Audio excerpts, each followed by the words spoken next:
ये क्या आपका नाम कहाँ से आ रहा है?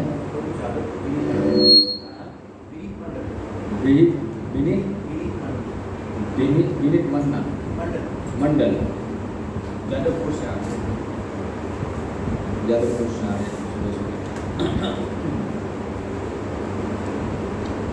तो आज हम लोग भगवद गीता 2 नंबर अध्याय का पहला अध्याय से 10 नंबर पहला श्लोक से 10 नंबर श्लोक तक हम लोग पढ़ाई होगा।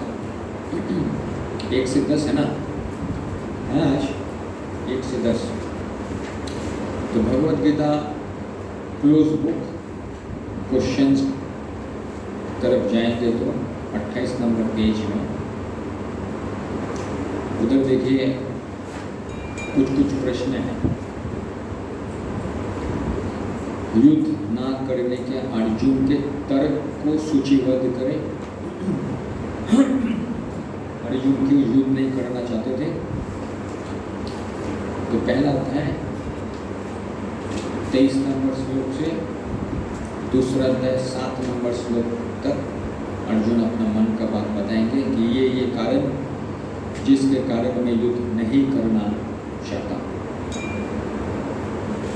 उसके बाद 13 नंबर प्रश्न में आएंगे हिंदी या संस्कृत में भगवान के कुछ लक्षणों को सूचीबद्ध करें।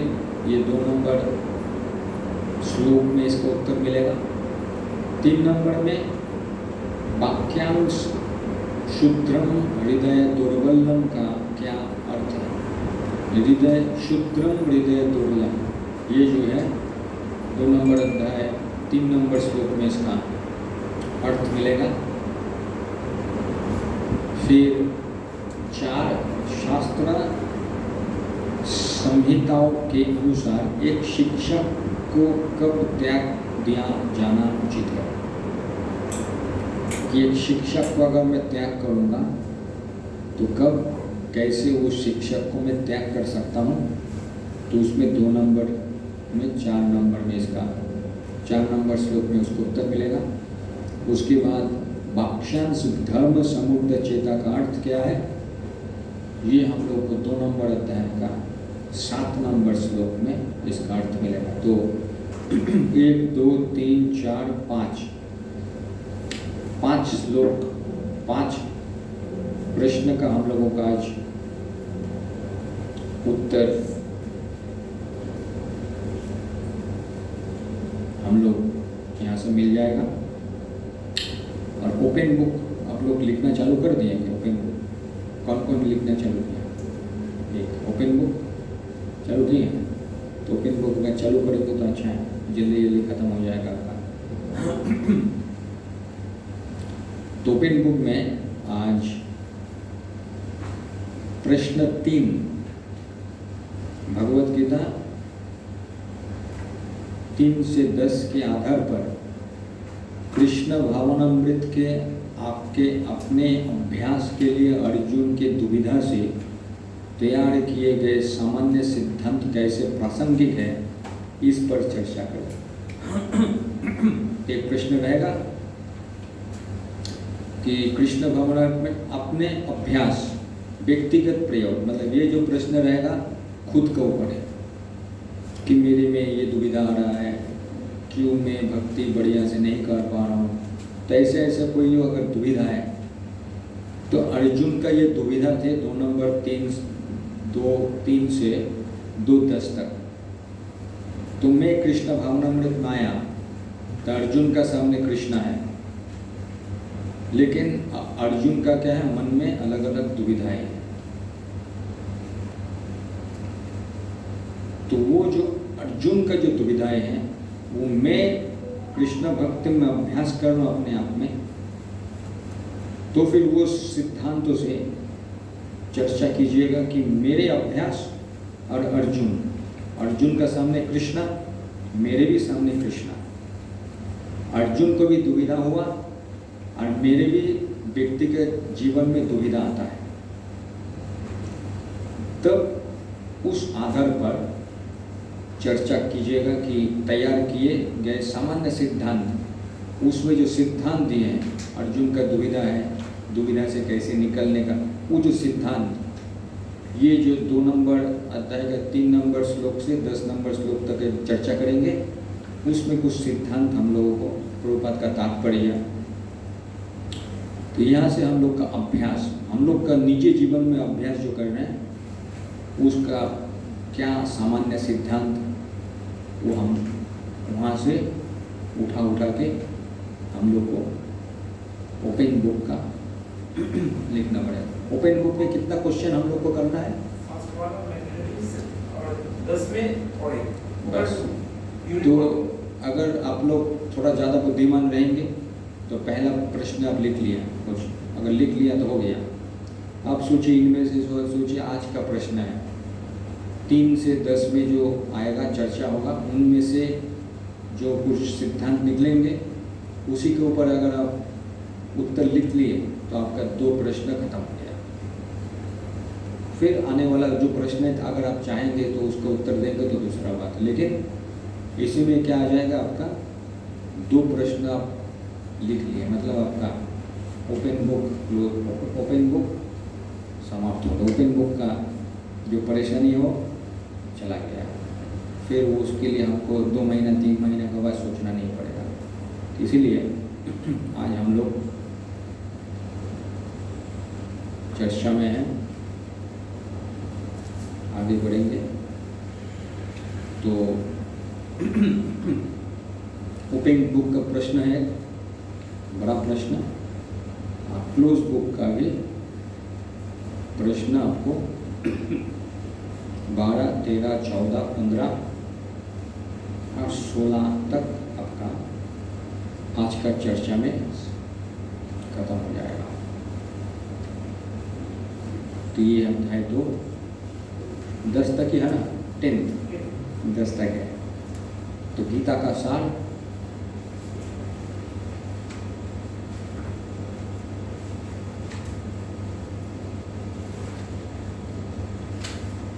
संजय उवाच,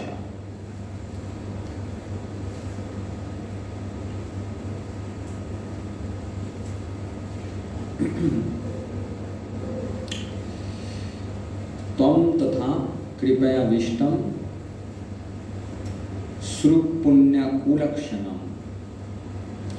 विशिष्टान्तामिदं वाक्यमुवाच मधुसूदन। श्लोक याद, अच्छा और एक है कि आपका वो याद श्लोक कौन सा याद करने का है? 7 नंबर का अभी आया नहीं है, उसको भी ऊपर थोड़ा सा आप लोगों को बता देते। तो संजय उवाचा, संजय ने कहा, करुणा से व्याप्त शोक युक्त अश्रुपूरित नेत्र वाले अर्जुन को देखकर मधुसूदन कृष्ण ने ये शब्द कहे। तो पिछले अध्याय में भी कृष्ण ने बात किए थे, अभी भी बात कर रहा है।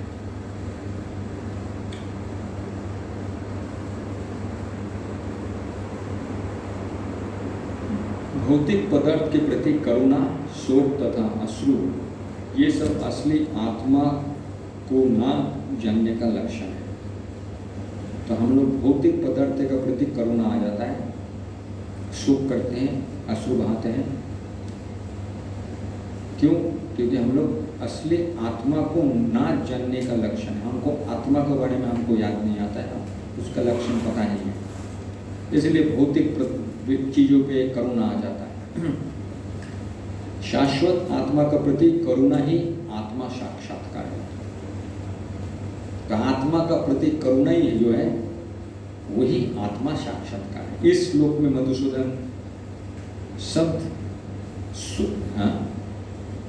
महत्वपूर्ण। मधुसूदन, कृष्ण ने मधु नामक असुर का वध किया था, और जब अर्जुन चाह रहा कि कृष्ण उस अज्ञान रूपी असुर का वध करे जिसने उसे कर्तव्य से विमुख कर रखा है, तो उनका अज्ञान रूपी असुर, उनका मन में क्या आ गया, अज्ञान का असुर, उसको कृष्ण बोल रहे हैं कि आप वध कर दीजिए, जिसके कारण मैं कर्तव्य से मैं विमुख हो गया, मैं जो कार्यकलाप करने जा रहा हूँ विमुख हो गया।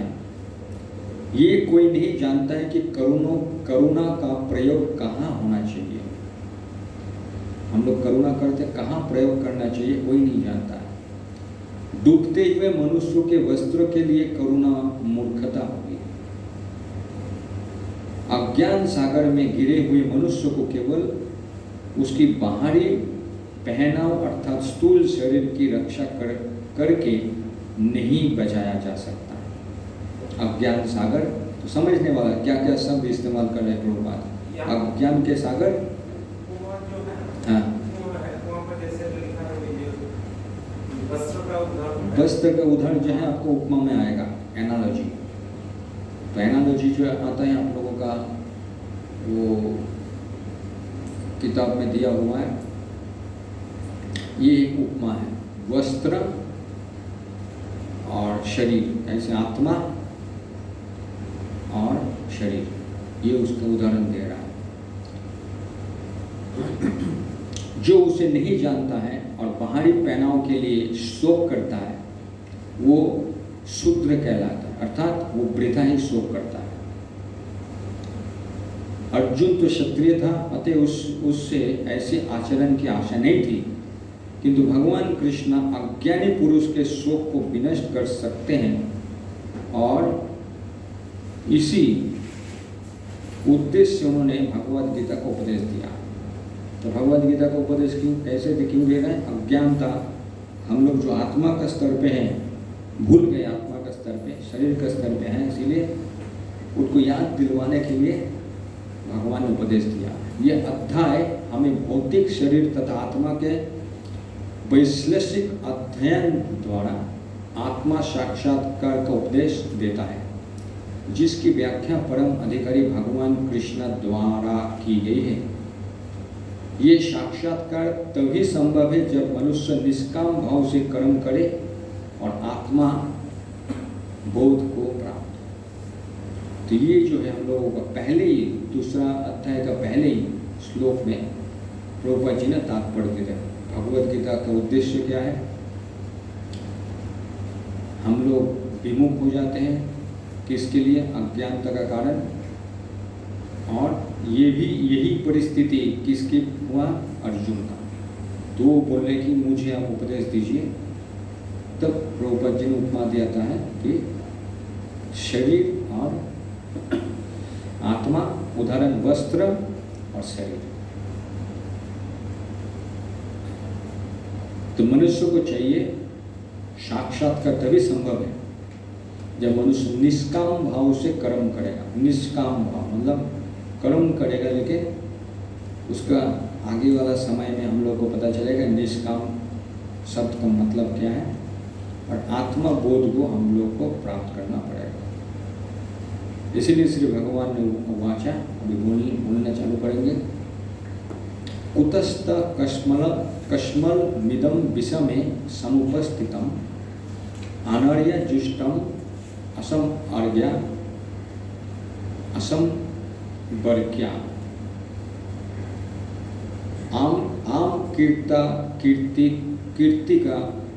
कीर्तिकर अर्जुना। आ कीर्ति करम अर्जुना। श्री भगवान ने कहा, हे अर्जुन, तुम्हारे मन में ये कलमश आया कैसे? ये उस मनुष्य के लिए तनिक भी अनुकूल नहीं है जो जीवन के मूल्य को जानता है। इससे उच्च लोक की नहीं अपितु अपयश की प्राप्ति होती है। तो जो व्यक्ति जीवन का मूल्य जानता है उसको ये सब कलमश नहीं आना चाहिए। कलमश क्या है उसका? उनका कलमश क्या आया? अर्जुन का कलमश क्या है? हैं? कलमश क्या हुआ बताइए? अपनी वो रिलेटिव, अपने गुरु, अपने दादू को कैसे वो हत्या करेगा? कैसे इन लोगों को हत्या करेगा उनका मन में आ गया। ये लोग तो मेरी संबंधी, इसको कैसे हत्या करेगा? और कलमश क्या है?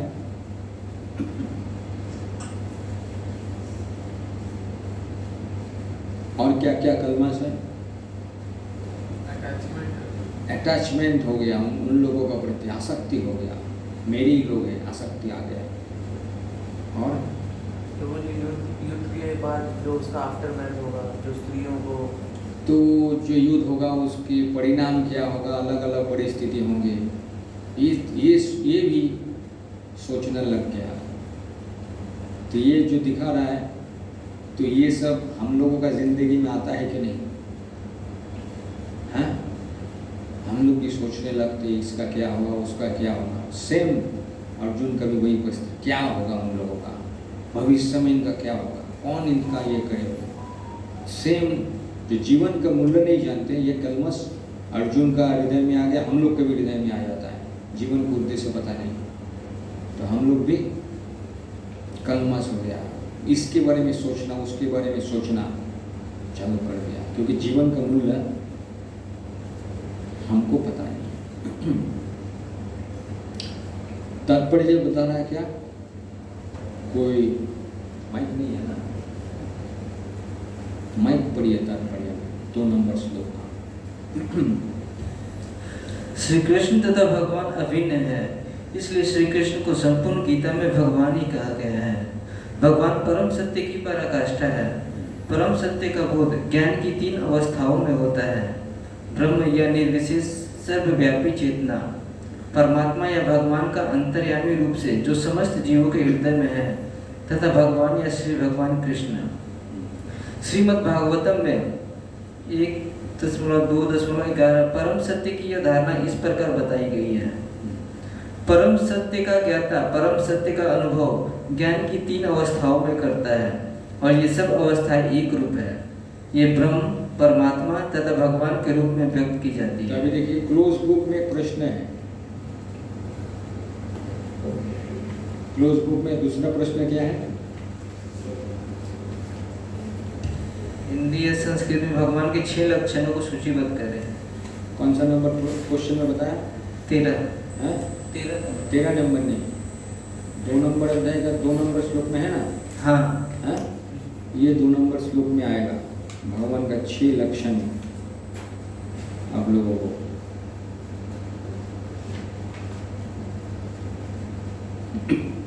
क्या प्रश्न किया है? और देखिए एक बार भगवान के 6 लक्षण। हिंदी या संस्कृत में भगवान के 6 लक्षण को सूचीबद्ध करें।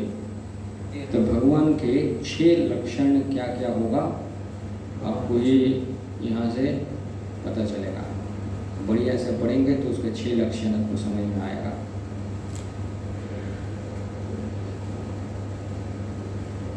पढ़ते रहिए। इन 3 दिव्य पक्षों को सूर्य के दृष्टांत द्वारा समझाया जा सकता है, क्योंकि उसके भी 3 भिन्न भिन्न पक्ष होते हैं, यथा धूप, प्रकाश, सूर्य की सतह तथा सूर्य लोक स्वयं। जो सूर्य के प्रकाश का अध्ययन करता है वह नौसखिया है। जो सूर्य की सतह को समझता है वह कुछ आगे बढ़ा हुआ होता है, और जो सूर्य लोक में प्रवेश कर सकता है वह उच्चतम ज्ञानी है। जो नौसिखिया सूर्य प्रकाश उसकी विश्व व्याप्ति तथा उसकी निर्विशेष प्रकृति के खंड तेज के ज्ञान से ही तुष्ट हो जाता है, वह उस व्यक्ति के समान है जो परम सत्य के ब्रह्म रूप को ही समझ सकता है। जो व्यक्ति कुछ अधिक जानकार है वह सूर्य गोले के विषय में जान सकता है, जिसकी तुलना परम सत्य के परमात्मा स्वरूप से की जाती है। जो व्यक्ति सूर्य लोक के अंतर में प्रवेश कर सकता है उसकी तुलना उससे की जाती है जो परम सत्य के साक्षात रूप की अनुभूति प्राप्त करता है। अतः जिन भक्तों ने परम सत्य के भगवान स्वरूप का साक्षात्कार किया है वे सर्वोच्च आध्यात्मवादी है। यद्यपि परम सत्य के अध्ययन में रत सारे विद्यार्थी एक ही विषय के अध्ययन में लगे हुए हैं। सूर्य का प्रकाश, सूर्य का गोला तथा सूर्य लोक की भीतरी बातें, इन तीनों को एक दूसरे से विलग नहीं किया जा सकता। फिर भी तीनों अवस्थाओं के अध्येता एक ही श्रेणी के नहीं होते हैं। संस्कृत शब्द भगवान की व्याख्या व्यासदेव के पिता पराशर मुनि ने की है। समस्त धन, शक्ति, यश, सौंदर्य, ज्ञान तथा त्याग से युक्त परम पुरुष भगवान कहलाता है। ऐसे अनेक व्यक्ति है जो अत्यंत धनी है, अत्यंत शक्तिमान है, अत्यंत सुंदर है और अत्यंत विख्यात, विद्वान तथा विरक्त भी है, किंतु कोई स्वाधिकार यह नहीं कह सकता कि उसके पास सारा धन, शक्ति आदि है। एकमात्र कृष्ण ही ऐसा दावा कर सकते हैं क्योंकि वे भगवान हैं। ब्रह्मा, शिव या नारायण सहित कोई भी जीव कृष्ण के समान पूर्ण ऐश्वर्यवान नहीं है। तो यहाँ पर देखा रहा है कि संस्कृत शब्द भगवान के व्याख्या में छः उनके क्या है, छः क्या है प्रश्न में, भगवान के 6 लक्षण के सूचीबद्ध करिए। भगवान के 6 लक्षणों, तो ये आपका उत्तर मिल जाएगा भगवान का 6 लक्षण। समस्त धन, शक्ति, यश, सौंदर्य, ज्ञान तथा त्याग। तो आपका ये उत्तर यहाँ पर आपको मिलता है। तो श्री कृष्ण स्वयं भगवान है, ना तो कोई उनके तुल्य है ना उनसे बढ़कर है। वो आदि स्वामी या भगवान है, गोविंद रूप में जाने जाते हैं, यहाँ समस्त कारणों के परम कारण। तो ये बोला कि परम कृष्ण सच्चिदानंद विग्रह। ऐसे अनेक पुरुष हैं जो भगवान के गुणों से युक्त है, किंतु कृष्ण परम है क्योंकि उनसे बढ़कर कोई नहीं है। वो परम पुरुष है और उनका शरीर सच्चिदानंदमय है। वो आदि भगवान गोविंद है और समस्त कारणों के कारण। इति चम सकलापुं स कृष्णस्तु भगवान स्वयं इंद्रियारि लोकम इंद्रिया व्याकुलम लोकम मृदयांति युगे युगे। यहाँ पर वर्णित सारे अवतार की सूचियाँ या तो भगवान की अंश कलाओं अथवा पूर्ण कलाओं की हैं, किंतु कृष्ण तो स्वयं भगवान है। तो ये दो या ईश्वर परमा कृष्ण, एक चम सकला कृष्ण। तो ये जो है हम लोगों का बताते हैं कि कृष्ण एक परम पुरुषोत्तम भगवान की उपस्थिति में अर्जुन द्वारा स्वजनों के लिए शोक करना सर्वथा असहनीय है। अतः कृष्णा ने कुत शब्द से अपना आश्चर्य व्यक्त किया। ये कुता तुम्हारा ये ऐसा क्यों हुआ? आर्य जैसे सभ्य जाति किसी व्यक्ति से ऐसी मलिनता की उम्मीद नहीं की जाती, क्योंकि आर्य सब उन व्यक्तियों पर लागू होता है जो जीवन के मूल्य को जानते हैं और जिनकी संभवता आत्मा साक्षात पर निर्भर करती है। देहात्म बुद्धि से प्रेरित मनुष्य को ये ज्ञान नहीं रहता है कि जीवन का उद्देश्य परम सत्य विष्णु या भगवान का साक्षात्कार है। वे तो भौतिक जगत के ब्रह्म स्वरूप से मोहित हो जाते हैं। अतः वो ये नहीं समझ पाते कि मुक्ति क्या है। जिन पुरुष को भौतिक बंधन से मुक्ति का कोई ज्ञान नहीं होता वो अनार्य कहलाता है। तो आर्य और अनार्य दो तरह का व्यक्ति। आर्य मतलब वो शास्त्र को पढ़े हैं, जीवन का मूल्य पता है, उसका आत्मा साक्षात्कार का उसके बारे में पता है। और अनार्य मतलब देहात्म बुद्धि में, ये शरीर के ऊपर वो आत्मा साक्षात्कार नहीं है, देहात्म बुद्धि में है, और ये व्यक्ति भौतिक बंधन में रहता है। यद्यपि अर्जुन क्षत्रिय था, किंतु युद्ध से विचलित होकर वो अपने कर्तव्य से च्युत हो रहा था। उसकी ये कायरता अनार्य के लिए ही शोभा देने वाली हो सकती है। कायर बन गया क्योंकि वो देहात्म बुद्धि में चला गया। वो आर्य जो है आत्मा साक्षात्कार की बुद्धि से वो विचलित हो गया। तो कर्तव्य पद से इस प्रकार का विचलित ना तो आध्यात्मिक जीवन में प्रगति करने में सहायक बनता है, ना ही इससे उस संसार में ख्याति प्राप्त की जा सकती है। भगवान कृष्ण ने अर्जुन द्वारा अपने स्वजनों पर इस प्रकार की करुणा का अनुमोदन नहीं किया। तो करुणा क्या आ रहा है?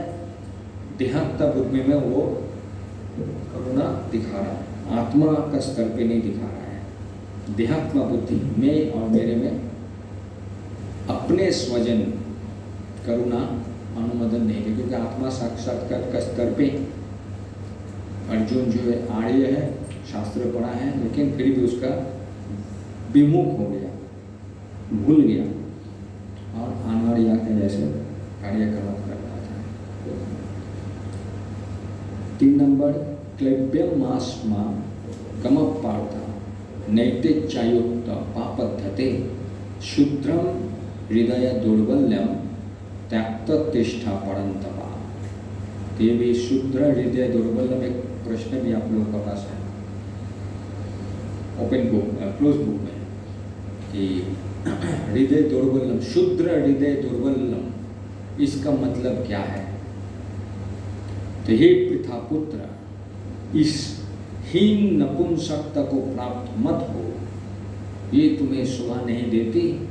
हे शत्रुओं के दमन करता, हृदय की शुद्ध दुर्बलता को त्याग कर युद्ध के लिए खड़े हो जाओ। यहाँ पर हृदय दुर्बलता का उत्तर आपको मिलेगा तात्पर्य में। अर्जुन को पृथा पुत्र के रूप में संबोधित किया गया है। पृथा कृष्ण के पिता वसुदेव की बहन थी, अतः कृष्ण के साथ अर्जुन का रक्त संबंध था। यदि क्षत्रिय पुत्र लड़ने से मना करता है तो वो नाम का क्षत्रिय है, और यदि ब्राह्मण पुत्र अपवित्र कार्य करता है तो वो नाम का ब्राह्मण है। तो समझने वाला चीज है, नाम का ब्राह्मण, नाम का क्षत्रिय। ऐसे क्षत्रिय तथा ब्राह्मण अपने पिता के अयोग्य पुत्र होते हैं।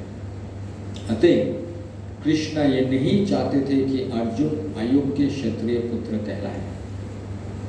अर्जुन कृष्ण का घनिष्ठतम मित्र था और कृष्ण प्रत्यक्ष रूप से उसके रथ का संचालन कर रहे थे, किंतु इन सब गुणों के होते हुए भी यदि अर्जुन युद्ध भूमि को छोड़ता है तो वो अत्यंत निंदनीय कार्य करेगा। अतः कृष्ण ने कहा कि ऐसे प्रवृत्ति अर्जुन के व्यक्तित्व को शोभा नहीं देती। अर्जुन ये तर्क कर सकता था कि वह परम पूज्य भीष्म तथा स्वजनों के प्रति उदार दृष्टिकोण के कारण युद्ध भूमि छोड़ रहा है, किंतु कृष्ण ऐसी उदारता को केवल हृदय दुर्बल मानते हैं। उदारता, ऐसे जो उदारता है ये हृदय दुर्बल है। तो ऐसी झूठी उदारता को अनुमोदन एक भी शास्त्र नहीं करता। अतः अर्जुन जैसे व्यक्ति को कृष्ण के प्रत्यक्ष निर्देशन में ऐसी उदारता या तथाकथित अहिंसा का परित्याग कर देना चाहिए। तो हृदय दुर्बल जो है, शुद्रम हृदय दुर्बल, तो उसका वो जो प्रश्न है आपको यहाँ से निकल के आपको उसका उत्तर देना पड़ेगा। किस शुद्रम हृदय दुर्बलम का मतलब क्या है? प्रभुपाद जी क्या बता रहा है, यहाँ से आपको उत्तर देना है।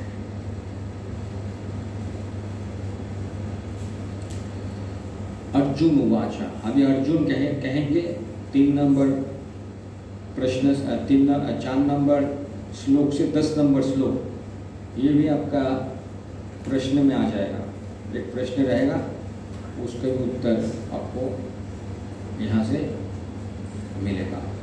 अभी अर्जुन बोल रहे हैं, अर्जुन का अभी अपना मन की बात बोल रहा है। कृष्ण बोले कि ऐसे हृदय दुर्बल जो है तुम्हारा हृदय में आके इसको त्याग कर दो।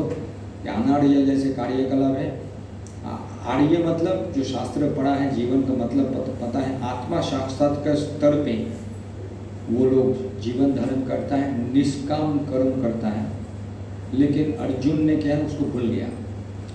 आर्य कार्यकलाप करना चाहता है, युद्ध को छोड़ना चाहता है, हृदय में अचानक करुणा लेके आ गया।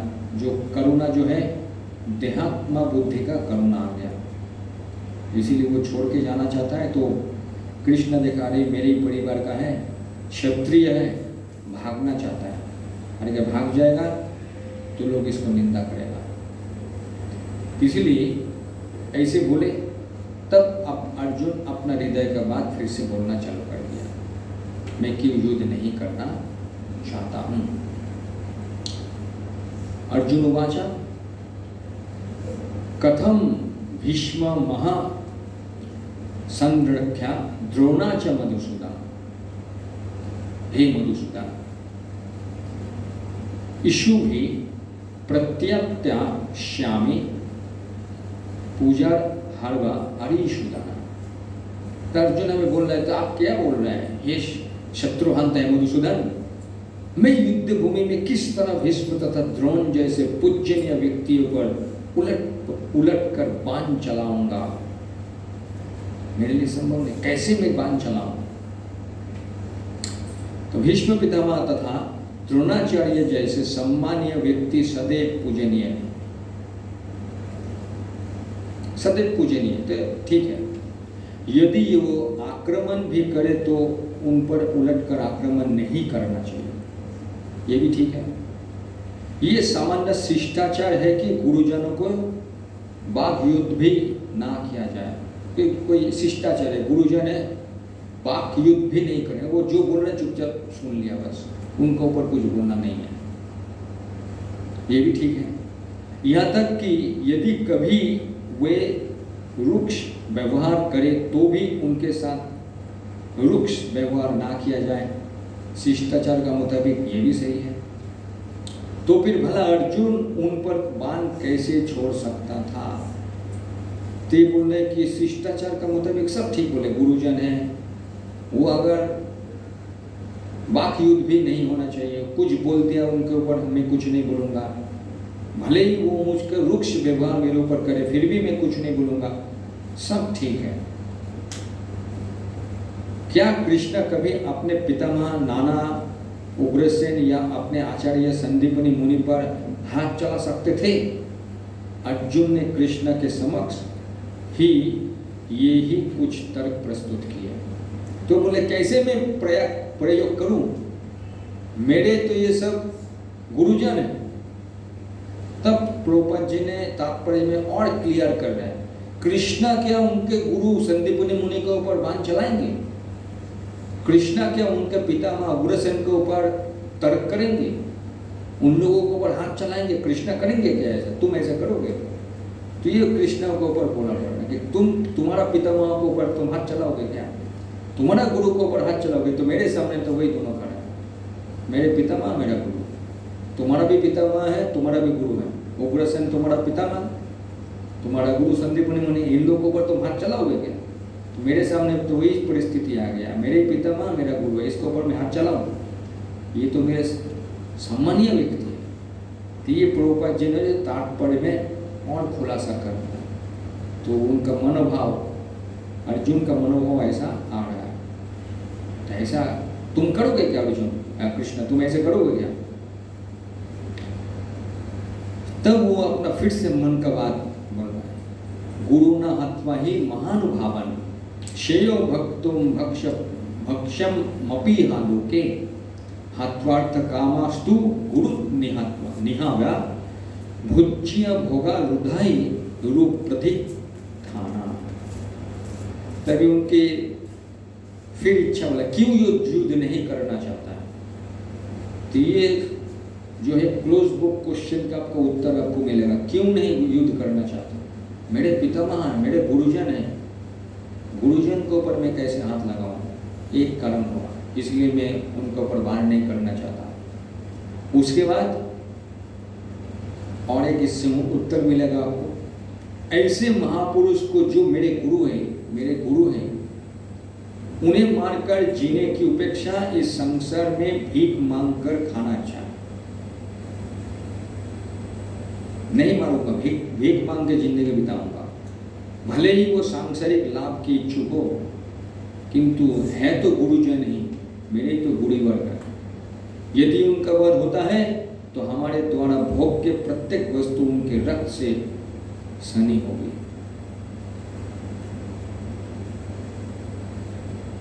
तो क्या क्या कारण दिखा रहा है जिसके कारण ये युद्ध नहीं करना चाहते? 2 नंबर श्लोक में बताया। यहाँ पर प्रभुपाद जी ने तात्पर्य में और सुंदर से बताना, शास्त्र के अनुसार ऐसे गुरु जो निंद का कर्म में रत है और जो विवेक शून्य हो त्याज्य है। तो किसको मैं त्याग कर सकता हूँ? एक प्रश्न आएगा, देखिए छोटा प्रश्न, कब किस परिस्थिति में अपने गुरु को मैं त्याग कर सकता हूँ? प्रश्न है क्या? प्रश्न बताइए क्या है? शास्त्र संहिताओं के अनुसार एक शिक्षक को कब त्याग देना उचित है? तो एक शिक्षक को त्याग करना कब उचित है? शास्त्र अनुसार में कहाँ लिखा है? तो तात्पर्य में शास्त्र के अनुसार ऐसे गुरु जो कैसे काम करता है? हैं? क्या काम करता है? नित्य कर्म नहीं, निंद कर्म। शास्त्र के अनुसार ऐसे गुरु जो निंद कर्म में रत हो, जो काम करना नहीं चाहिए गुरु को, ऐसे कोई निंदनीय काम में अगर रत हो, और जो विवेक शून्य हो, उसको बुद्धि चला गया, विवेक खत्म हो गया, वैसे गुरु को मैं त्याग कर सकता हूं। तो इसका उत्तर मिल गया। तो दुर्योधन से आर्थिक सहायता लेने के कारण भीष्म तथा द्रोण उसका पक्ष लेने के लिए बाध्य थे। तो इसमें प्रोपा जी बता रहे हैं दुर्योधन के आर्थिक सहायता, दुर्योधन से आर्थिक सहायता कौन कौन लिए थे? भीष्म और द्रोण। इसीलिए वो बाध्य हो गया उनका पक्ष से युद्ध करने के लिए, नीति नियम में फंस गया, इनका रोटी खाया तो अभी इसका ही काम करना, भले ये व्यक्ति कितना गलत हो, रोटी खाया मतलब उस रोटी के चक्कर में फंस गया। उसी को बोला कि आर्थिक सहायता, आर्थिक सहायता, यद्यपि केवल आर्थिक लाभ से ऐसा करना उनके लिए उचित ना था। तो ये भी बता रहे यद्यपि आर्थिक सहायता लिया था, लेकिन वो आदमी गलत है तो उचित नहीं, उसको हम छोड़ भी सकते हैं क्योंकि वो गलत व्यक्ति है।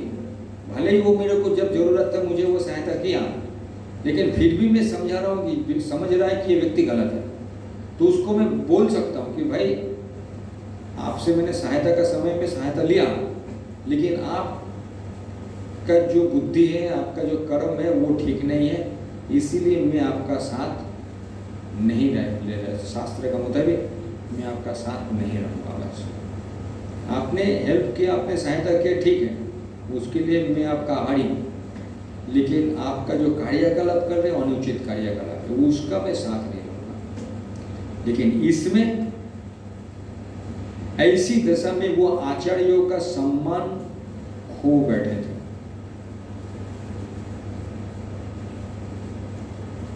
किंतु अर्जुन सोचता है कि इतने पर भी वो उसके गुरुजन हैं, लेकिन अर्जुन क्या सोच रहा था? फिर भी ये गुरुजन है, अतएव उनका वध करके भौतिक लाभों का भोग करने का अर्थ होगा रक्त से सने अवश्य सुख का भोग। तो समझने चाहिए प्रभुपाद जी इसका अर्थ बहुत क्लियर कर दे रहा है कि दुर्योधन के साथ भले ही वो मेरे गुरुजन हैं, लेकिन आर्थिक सहायता लिया दुर्योधन से, और इसीलिए क्या हो गया, वो अपने आप को बांध दिया।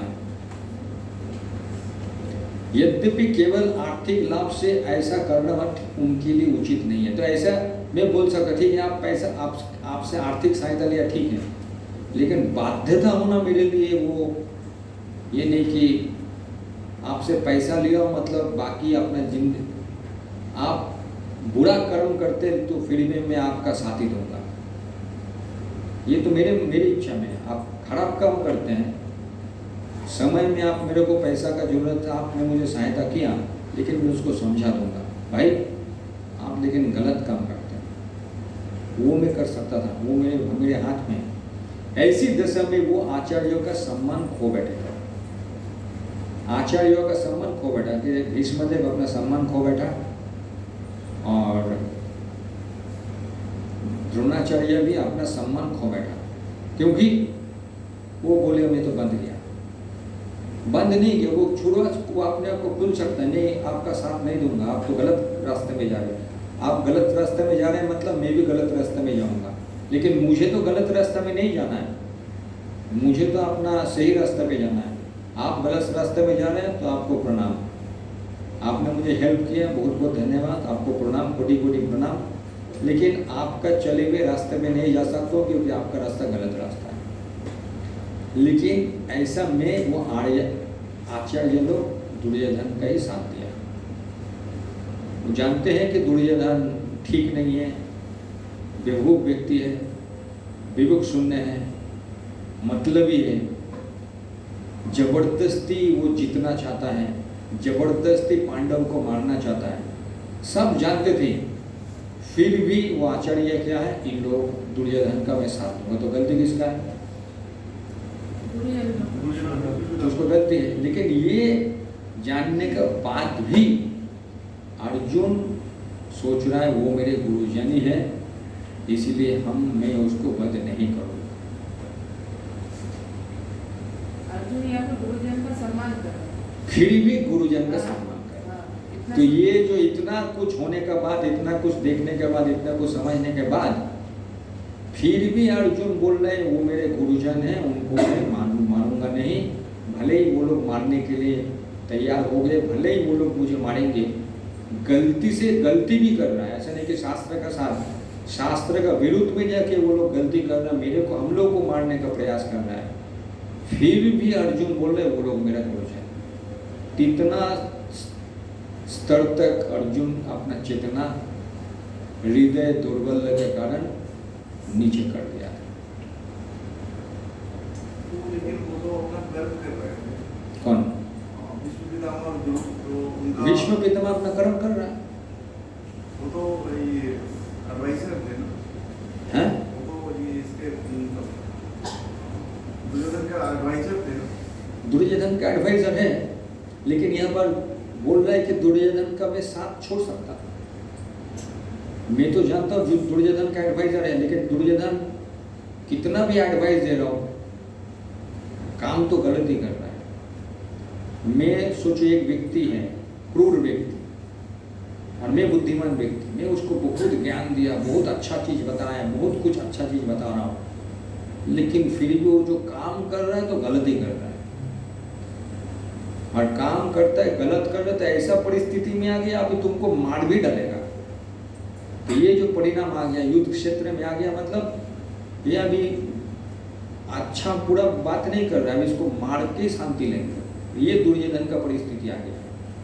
कितना भी बोले, 7 बार घटना हुआ, युद्ध मत करो, युद्ध मत करो, युद्ध को बंद कर दो, युद्ध नहीं करना चाहिए, कितने लोग समझाया, फिर भी नहीं, मैं तो युद्ध करूंगा, उन लोगों को मार के शांति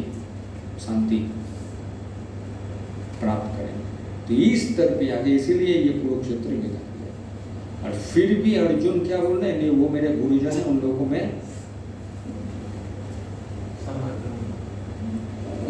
सम्मान करता, उन लोगों को मैं मारना नहीं चाहता।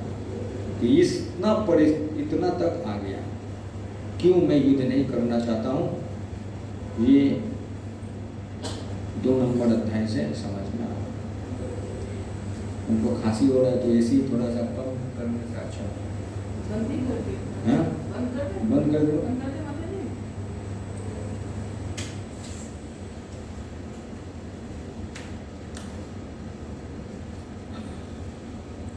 न च एतत् विद्या कत्रन्नो गरीयो यथा जय में यदि बाण जययु या नेव हत्वाना जीवित विषाम स्तवस्थित प्रमुखोद्घात राष्ट्र। और एक कारण क्या बता रहा है, मैं युद्ध नहीं करने का, हम ये भी नहीं जानते कि हमारे लिए श्रेष्ठ क्या श्रेष्ठ है, उनको जीतना या उनके द्वारा जीते जाना। यदि हम धृतराष्ट्र का पुत्रों का वध कर देते हैं तो हमें जीवित रहने की आवश्यकता नहीं है, फिर भी वो युद्ध भूमि में हमारे समक्ष खड़े हैं। हमें जीवित रहने का कोई जरूरत नहीं है, आवश्यकता नहीं है, क्योंकि मेरे ही परिवार सब मर जाएगा। तो इसी में वो फंसा हुआ है।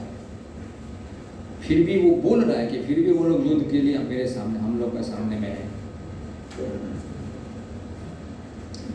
तो तात्पर्य में प्रभुपाद जी बताया,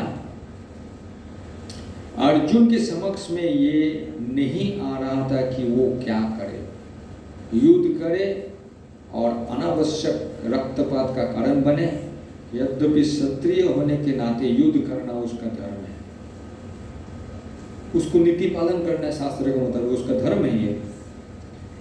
लेकिन अभी वो सोच रहे इतना खून बह जाएगा, अरे क्यों युद्ध करेंगे, क्योंकि उसको पता नहीं है कि वो अगर युद्ध नहीं करेगा, लेकिन विपक्ष तैयार है युद्ध करने के लिए। मैं खून का रक्तपात नहीं करना चाहता, लेकिन विपक्ष तो चाह रहा है। या फिर वो युद्ध से विमुख होकर भीख मांग कर जीवन यापन करे। यदि वह शत्रु को जीतना नहीं तो जीविका का एकमात्र साधन भिक्षा ही रह जाता है। फिर जीत भी तो निश्चित नहीं है, क्योंकि कोई भी पक्ष विजयी हो सकता है। यदि उसकी विजय हो भी जाए, क्योंकि उसके पक्ष न्याय पर है, तो भी यदि धृतराष्ट्र के पुत्र मरते हैं तो उनके बिना रह पाना अत्यंत कठिन हो जाएगा। क्यों रहना अत्यंत कठिन हो जाएगा? वो लोग अगर मर गया तो रहना क्यों कठिन हो जाएगा? उत्तर क्या है? सोचिए, वो लोग मर गया, मेरा जीना बहुत मुश्किल हो जाएगा। अर्जुन सोच रहा है। क्यों सोच रहा है ऐसा? क्यों सोच रहा है? वो तो कि मेरे परिवार लोग, अरे मेरे परिवार लोग चला गया, अरे मेरे परिवार में कोई नहीं, दुर्योधन था, दुशासन थे, भीष्म पितामह थे, कोई नहीं, सब मर गया। तो कठिन, अगर जीना कठिन, तो हम लोग का भी जीवन में मेरे पिताजी चले गए, माताजी चले गए, ये चले गए, बहुत कठिन है जीना, हम कैसे जिएंगे? तो वही परिस्थिति इसका पास आ गया, कैसे जिएंगे? सब चला गया, वही दुख करता रहता है। इस दशा में ये उसकी दूसरी प्रकार की हार हो गई। अर्जुन द्वारा व्यक्त इस प्रकार के ये विचार सिद्ध करते हैं कि वो न केवल भगवान का महान भक्त था, अब तो वो अत्यधिक प्रबुद्ध और अपने मन तथा इंद्रिय पर पूर्ण नियंत्रण रखने वाला था। राज परिवार में जन्म लेकर भी भिक्षा द्वारा जीवित रहने की इच्छा उसकी विरक्ति का दूसरा लक्षण। ये सारे गुण तथा अपने आध्यात्मिक गुरु श्री कृष्ण के उपदेश में उसकी श्रद्धा, ये सब मिलकर सूचित करते कि वो सचमुच पुण्यात्मा था। इस तरह वो निष्कर्म निकला कि अर्जुन मुक्ति के सर्वथा योग्य था। तो इसमें देखिए समझने वाला बात है। वो बोला मैं भीख मांग के जीऊंगा, तो भीख मांग के जीऊंगा का मतलब क्या है? उसका आसक्ति नहीं था राज्य सुख का, कि कोई अगर मैं राजा बनूंगा मतलब मैं सीट पे बैठूंगा, लोग मुझे सम्मान करेंगे, खान पीन रहन सहन सब फैसिलिटी मिलेगा, उसके लिए कोई राज्य भोग करना चाहता, आसक्ति का कारण। लेकिन इसमें अर्जुन का जो भाव दिखा रहा है वो कोई आसक्ति नहीं था। मुझे राज्य भोग नहीं चाहिए, मैं भीख मांग के जिंदगी बिता दूंगा, उसमें मेरा कोई ऐसा नहीं दुख मिलेगा। तो उसमें समझ में आ रहा है, तो ये जो अर्जुन का भाव था आसक्ति पूर्ण जीवन नहीं था। ठीक है, राज्य मिलेगा तो मिलेगा, नहीं मिलेगा नहीं मिलेगा, ऐसे जिंदगी में बिता दूंगा। अर्जुन मुक्त के सर्वथा योग्य था। वो मुक्ति निष्कर्म जो कर्म जो है वैसे व्यक्ति था। कृष्ण का बातों के ऊपर उनका श्रद्धा था, तो ये उनका लक्षण। जब तक इंद्रिय संयमित नहीं हो, ज्ञान के पद तक उठ पाना कठिन है। आपके इंद्रिय अगर कंट्रोल में नहीं रहता तो ज्ञान ठीक से समझ में नहीं आएगा, और बिना ज्ञान तथा भक्ति के मुक्ति नहीं होती। तो अगर इंद्रिय संयम नहीं है तो ज्ञान प्राप्त नहीं होगा, ज्ञान प्राप्त नहीं होगा तो भक्ति के मुक्ति नहीं होती। तो समझ में नहीं आएगा भक्ति का रास्ता क्या है। भक्ति के जानने के लिए भी थोड़ा सा भक्ति का ज्ञान चाहिए। तो शुरुआत में इंद्रिय संयम है। अर्जुन अपने भौतिक गुणों के अतिरिक्त इन समस्त दैवी गुणों में भी दक्ष था। उनके पास सब अच्छे अच्छे गुण थे, लेकिन फिर भी वो विमोहित हो गया था। क्या करूं क्या ना करूं समझ में नहीं आया। तो 2 नंबर अध्याय का 7 नंबर श्लोक हम लोग को याद करने वाला श्लोक है। कर्पण्य दोषा पहाता स्वभाव पृच्छा में त्वं धर्म समुद्र चेता यत् श्रेय सा निश्चितम गृहीतन में शिष्यस्ते हम साधिमां त्वां प्रपन्ना। तो ये याद करना उतना कठिन नहीं रहता। मैं अगर आप लोगों को याद करवा तो पहले देखिए, ये पहला जो लाइन है मेरे साथ बोले, कर्पण्य दोषा पहता स्वभावा। कर्पण्य दोषा पहता स्वभावा। कर्पण्य दोषा पहता स्वभावा। बोलिए। तो थोड़ा सा याद करने से याद आ जाएगा। कर्पण्य दोषा पहता स्वभाव। कर्पण्य दोष पहता स्वभाव। तो एक लाइन तुरंत याद हो जाएगा। जो भी है कर्पण्य दोषो बोलिए, बोल सकते हैं। कर्पण्य दोषो पहता स्वभावा।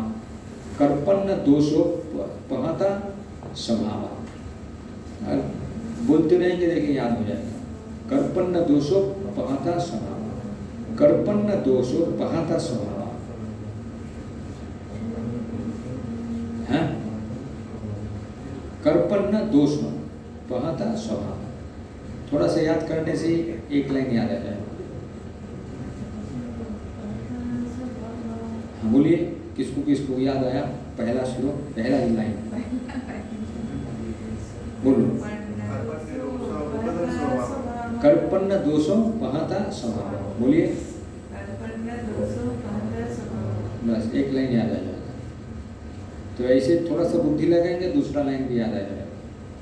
थोड़ा सा और दिमाग लगाएंगे, तीसरा लाइन भी याद आ जाएगा। थोड़ा सा और दिमाग लगाएंगे, चौथा लाइन भी याद आ जाएगा। पृच्छामि त्वं धर्म समुद्ध चेता।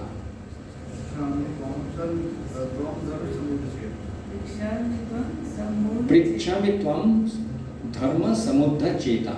ऐसा नहीं कि बहुत कठिन कुछ है, थोड़ा सा बुद्धि लगाएंगे तो याद आ जाएगा। कर्पण्य दोषा पहता स्वभावा। पृच्छामि त्वं धर्म समुद्ध चेता। थोड़ा सा श्लोक सामने रखेंगे, 2-3 बार बड़बड़ाते रहेंगे, 3 बार 10 बार 15 बार 20 बार। बस यही रास्ते में जाते हुए यही घुमाते रहिए। रास्ते में जा रहे हैं, घर में हैं, याद करते रहिए, देखिए याद आ जाएगा। और उसको माने को भी हमको समझ में चाहिए। कार्पण्य कृपण दोष दुर्बलता से कृपण में बन गया, वो मेरे दुर्बलता से ग्रस्त हो गया। स्वभाव मेरे गुण मेरे स्वभाव में ऐसा आ गया, कृपण में बन गया। पृच्छामि मैं आपको पूछ रहा हूँ, त्वम आपको, तुमसे, धर्म में जो धर्म है, धर्म का समुद्ध मोहग्रस्त चेता। तो धर्म का परिस्थिति में मैं क्या हो गया, मोहग्रस्त हो गया। समझ में नहीं आ रहा क्या ठीक है क्या ठीक नहीं है। यत जो श्रेया, यत श्रेया, इससे मेरे सबसे कल्याणकारी जो है, स्वत निश्चितम विश्वास पूर्वक, ब्रूहि तन में, मुझको, तन में मतलब मुझको, शिष्यस्ताम, अभी मैं शिष्यस्ताम, शिष्य, शिष्य तुम्हारा, अहम मैं, शादी उपदेश दीजिए, माम मुझको, त्वाम तुम्हारा शरणागत, प्रपन्नम, प्रपन्नम मतलब मैं अभी तुम्हारा शरणागत हो गया, मैं अभी मोहग्रस्त हो गया हूँ, अभी मैं आपका शिष्य बना, अब मुझे उपदेश दिए, मेरे लिए सबसे अच्छा क्या। यही श्लोक का मतलब है। इसी को थोड़ा सा याद करेंगे, ये श्लोक आप एक श्लोक याद कर लेंगे। आज ही अगर थोड़ा सा प्रयास करेंगे, एक श्लोक आज ही आपका कंप्लीट हो जाएगा। तो ऐसे करके डेली एक एक करके 1-2 श्लोक याद करने से एक श्लोक आपको याद हो जाएगा। ये श्लोक आप लोग याद कर लेंगे, अगला क्लास में पूछूंगा थर्सडे को आप लोग ये श्लोक याद हुआ कि नहीं।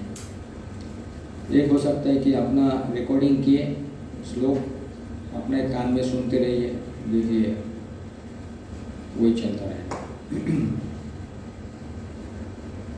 अब मैं अपनी कृपण दुर्बलता के कारण अपना कर्तव्य भूल गया, दुर्बलता हो गया।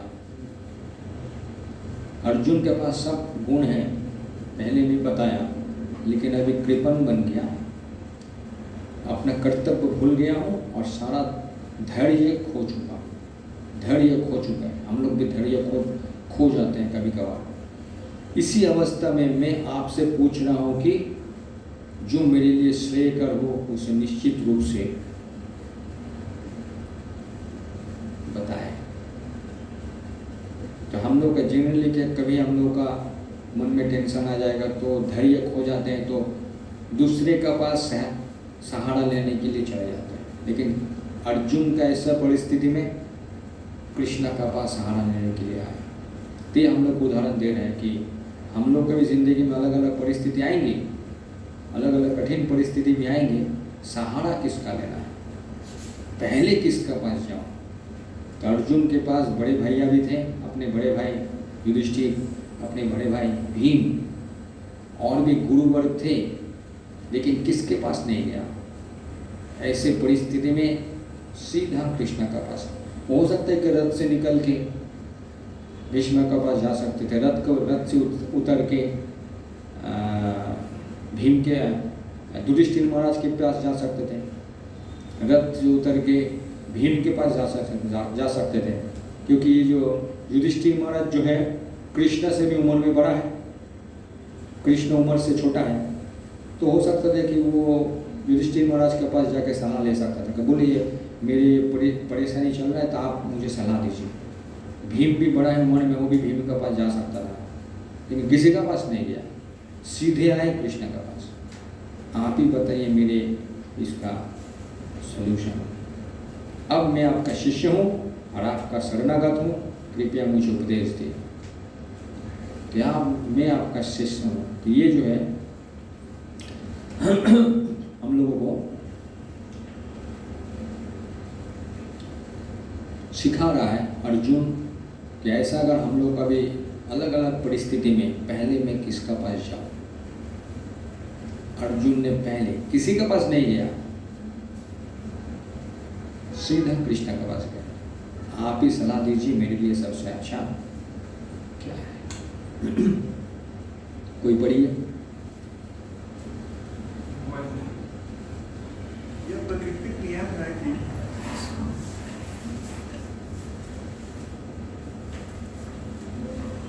देखिए यहाँ पर आएगा वाक्यांश धर्म समुद्र चेता का अर्थ क्या है।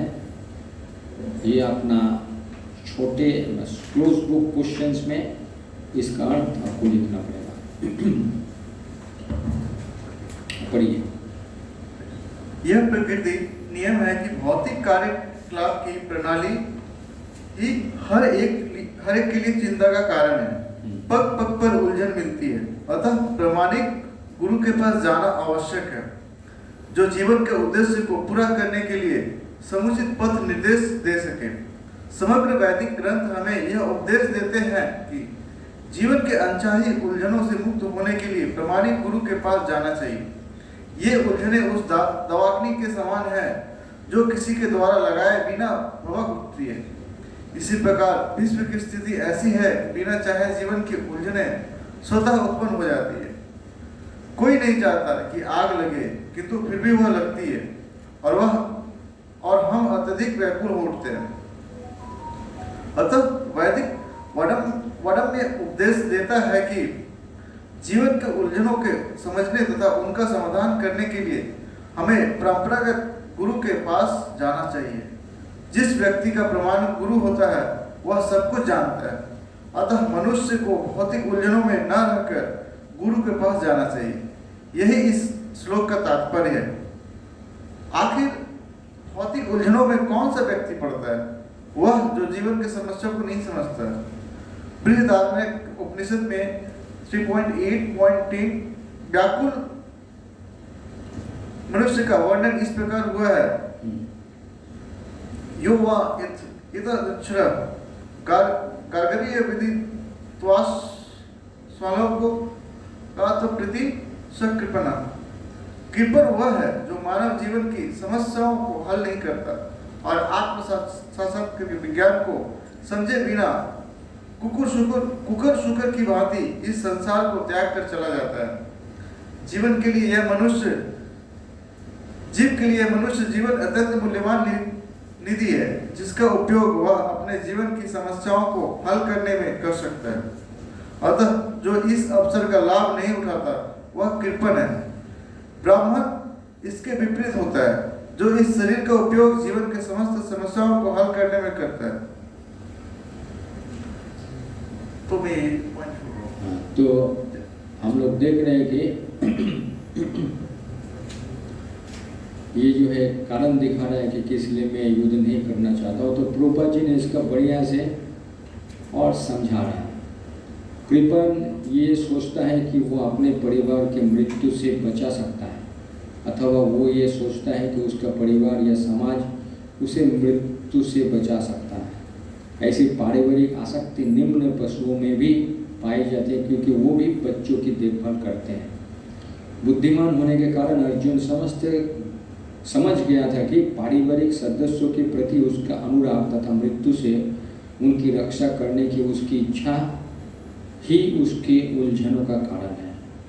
कि वो चाह रहे थे कि वो व्यक्ति जो है ये लोगों को मृत्यु से बचाएंगे, तो ये उनके उलझनों के कारण है।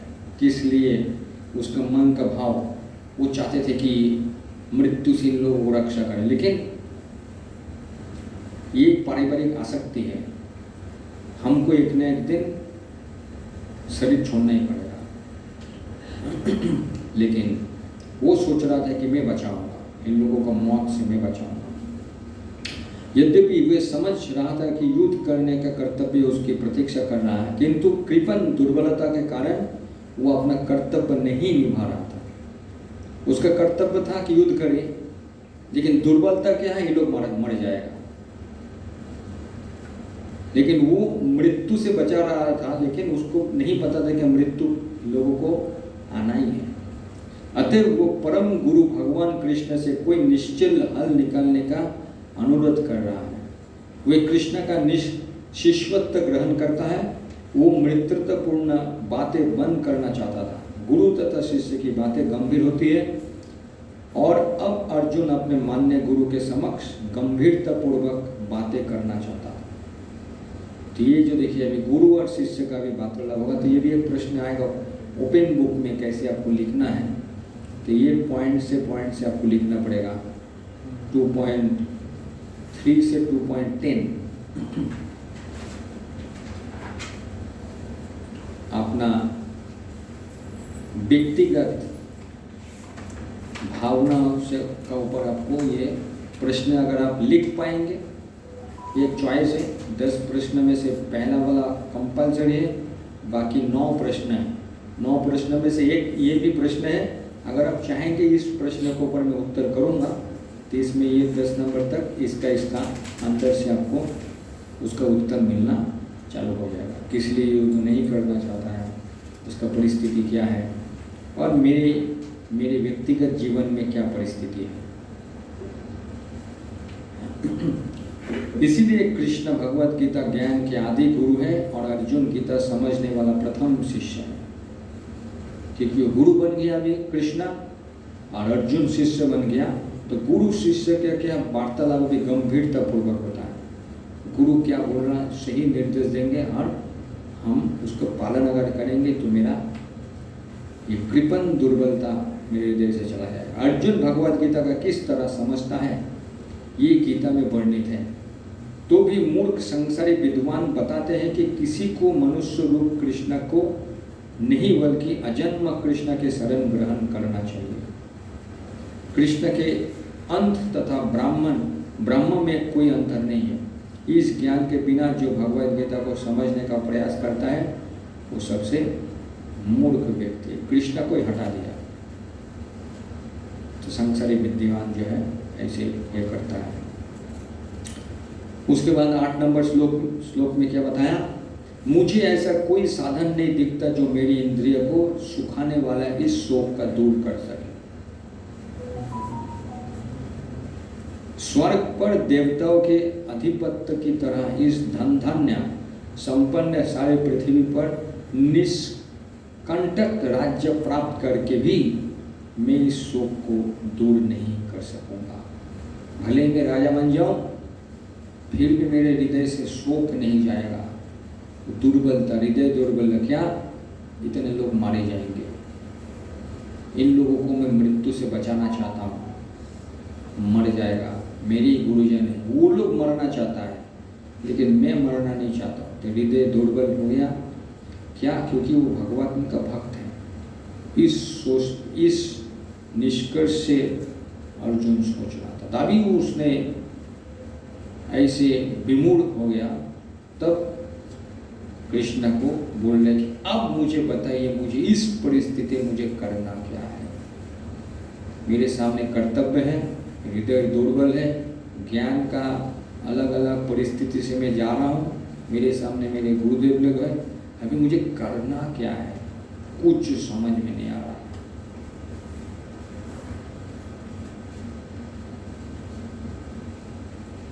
तो इसलिए यद्यपि अर्जुन धर्म तथा सदाचार के नियमों पर आधारित उनके अनेक तर्क प्रस्तुत करता है, धर्म का सदाचार नियमों पर आधारित, ऐसा नहीं कि बाहर ही अपना मन से बोल रहा है, धर्म का सदाचार, धर्म का नियम का ऊपर वो तर्क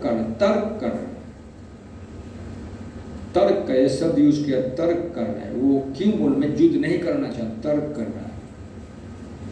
किंतु ऐसा प्रतीत होता है कि वो अपने गुरु भगवान श्री कृष्ण की सहायता के बिना अपनी असली समस्या को हल नहीं कर पा रहा। अब ये परिस्थिति में आ गया कि तर्क कर रहा है, शास्त्र के ऊपर से तर्क कर रहा है, लेकिन असली समस्या जो है उससे वो निकल नहीं पा रहा है। तर्क कर रहा है, शास्त्र के ऊपर कर रहा है, हल नहीं निकल पा रहा है। वो समझ गया था कि उसका तथाकथित ज्ञान उसकी उन समस्याओं को दूर करने में व्यर्थ थे जो उसके सारे अस्तित्व को सुखाए दे रही है। इसलिए हो सकता है अर्जुन यहाँ पर प्रभुपाद जी समझा रहा है, ऐसा नहीं कि मुझे ज्ञान है, मैं शास्त्र पढ़ लिया, मेरे पास ज्ञान है, लेकिन ऐसे भी कोई परिस्थिति आएंगे, ऐसा नहीं कि वो शास्त्र ज्ञान का माध्यम से मेरी उतना बुद्धि नहीं होगा कि मैं कोई भी समस्या का हल कर सकूं। तो ये जो वास्तविक हम लोगों का जो उदाहरण देना पड़ेगा ओपन बुक में, कि अपना निजी व्यवहारिक जीवन में इसके ऊपर लिखें। तो अर्जुन का ये परिस्थिति है, वो शास्त्र का ज्ञान है एक नंबर, शास्त्र का ज्ञान का ऊपर वो तर्क भी कर रहा है दूसरा, और उसके बाद तर्क करने के बाद लेकिन परिणाम पे नहीं आ रहा है। असली जो समस्या उसके हृदय में है उसका वो समाधान अपना बुद्धि अपना तर्क से नहीं कर पा रहा है। इसलिए हम लोग कभी जिंदगी में ऐसा परिस्थिति आएंगी, अरे मुझे तो भगवद गीता पता ही है, मुझे तो श्लोक याद है, मुझे तो भागवतम में पढ़ लिया हूँ, प्रभुपाद के लेक्चर सुन लिया हूँ, मुझे सब कुछ पता है। लेकिन ऐसा कोई परिस्थिति आएंगी तब वो असली समस्या, भले ही मेरे पास ज्ञान है, भले ही मैं लेक्चर सुना हूँ, भले ही मैं बहुत कुछ जानता हूँ, असली समस्या का समाधान उस समय में मेरे छोटे बुद्धि से समाधान नहीं होता है। तो ये परिस्थिति अर्जुन का है। तो हम लोग का जो प्रश्न आएगा तो ऐसे इसके ऊपर हमको ऐसे लिखना, उस हिसाब से लिखना पड़ेगा। मेरे भी शास्त्र ज्ञान है, मुझे भी श्लोक पता है, मैं भी भगवद गीता पढ़ा हूँ, मैं भी भागवतम पढ़ा हूँ, मैं भी प्रभुपाद का लेक्चर सुनता हूँ, लेकिन फिर भी असली समस्या जब आएंगे उस समय में हम लोगों का तर्क करना चालू कर देते हैं। मैं जानता हूँ, नहीं तुम मेरे से ज़्यादा जानता है क्या, मैं तुमसे ज़्यादा जानता हूँ। तो ऐसा करके वो उस असली समस्या का समाधान नहीं होता है और भी वो उसमें उलझ जाते हैं, और उसके बाद हमको पता चलता है मैं तो गलती कर दिया, अरे उस समय में अगर ये चीज़ में कर देता तो समस्या का हल हो जाता। लेकिन उस समय में मैं किसी का सलाह नहीं लिया। लेकिन यहाँ पर फिर भी वो कृष्ण का साथ तर्क कर रहा है, असली समस्या को ऊपर वो फंस गया, कृष्ण के ऊपर तर्क कर रहा है, लेकिन एक प्लस पॉइंट यहाँ पर क्या दिखा रहा है, वो अपने आप को बोल दिया मैं आपका सरेंडर कर लिया। तो हम लोग कभी निजी जीवन में क्या, व्यक्तिगत जीवन में ऐसा परिस्थिति आता है, लेकिन मैं जानता हूँ, मैं बड़ा जानता हूँ, मैं बड़ा व्यक्ति हूँ, मैं कुछ जानता हूँ, मैं सरेंडर नहीं करता हूँ। भले ही मेरे कोई व्यक्ति है जिसका शरणागत होना चाहिए, उनका शरणागत मैं नहीं लेता हूँ। उसके कारण वो जो समस्या का हल नहीं होता है, समस्या चलते जाता है, मेरे परेशानी रह ही जाता है। तो व्यक्तिगत जीवन में हमको वैसे इस हिसाब से हमको आंसर देना पड़ेगा। यहाँ पर क्या बोला, उसे इन उलझनों को भगवान कृष्ण जैसे आध्यात्मिक गुरु की सहायता के बिना हल कर पाना असंभव लग रहा था। तो हम लोग की भी अगर ऐसे असली परेशानी आएंगी तो समझ में आ रहा था, मेरे पास नॉलेज है, मेरे पास ज्ञान है, मेरे पास में श्लोक याद है मुझे, फिर भी ये समस्या को मैं समाधान अपने से नहीं कर पा रहा हूँ, मुझे ऐसे कोई आध्यात्मिक गुरु के सहायता चाहिए।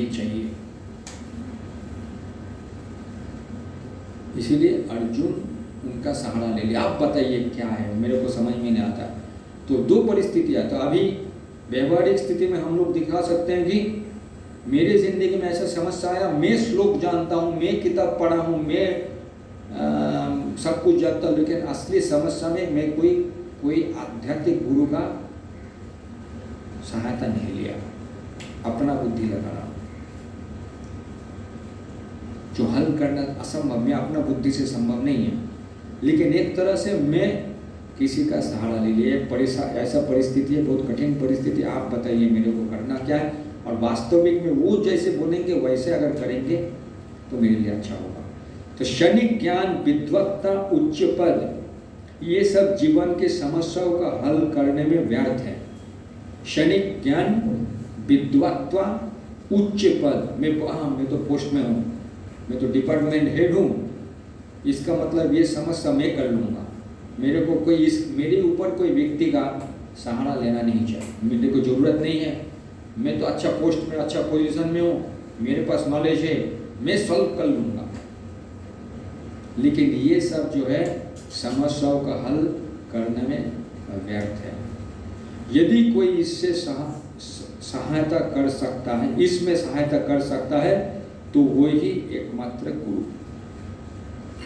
और हम लोग का जिंदगी में अगर ऐसा परेशानी आता है तो एकमात्र मेरे कोई गुरु है, उनका पास जाके अपना दिल का बात बताएं, वही मुझे सहायता कर सकता है कि भाई तुम्हारा मेरी बुद्धि से दिख रहा है कि तुम गलत कर रहा है, तुम ऐसा करो तो तुम्हारा भला है, तो वही हमको अपना रास्ता खोल देगा। अतः निष्कर्ष ये निकालता है कि गुरु जो 100% कृष्ण भावना भावित होता है वही एकमात्र प्रामाणिक गुरु है और वही जीवन के समस्याओं की हल कर सकता है। भगवान चैतन्य ने कहा कि जो कृष्ण भावनामृत के विज्ञान में दक्ष हो, कृष्ण तत्ववेत्ता हो, चाहे वो किसी जाति का हो, वही वास्तविक गुरु है। ऐसे गुरु का हम लोगों का शरण लेना चाहिए, जो हम लोगों का परिस्थिति का समस्याएं को हल कर सकता है। तो देखिए ये जो प्रश्न आएगा हम लोग ओपन बुक के व्यवहारिक जीवन के ऊपर प्रश्न है। हम लोग कभी जिंदगी में ऐसा परिस्थिति आएगा, कठिन समस्या, कैसे उसका उत्तर दे, कैसे सोच विचार करके दे, तो प्रभुपाद का तात्पर्य के ऊपर से वहाँ से हमको ये सब पॉइंट निकल के करना पड़ेगा।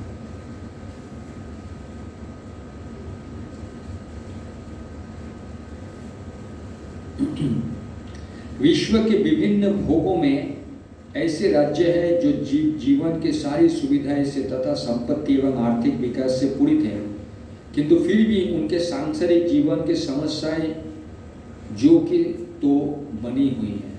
वो विभिन्न साधना से शांति खोजते हैं, किंतु वास्तविक सुख उन्हें तभी मिल पाता है जब वे कृष्ण भावनामृत से युक्त कृष्ण के प्रामाणिक प्रतिनिधि के माध्यम से कृष्ण अथवा कृष्ण तत्ववेत्त पूरक भगवत गीता तथा श्रीमद् भागवत गीता का परामर्श का ग्रहण करते हैं। तो इसीलिए देखिए, तो हम लोग कभी अगर कोई बहुत परेशानी, मन में परेशानी है, तो वो विभिन्न साधनों से शांति खोजते हैं।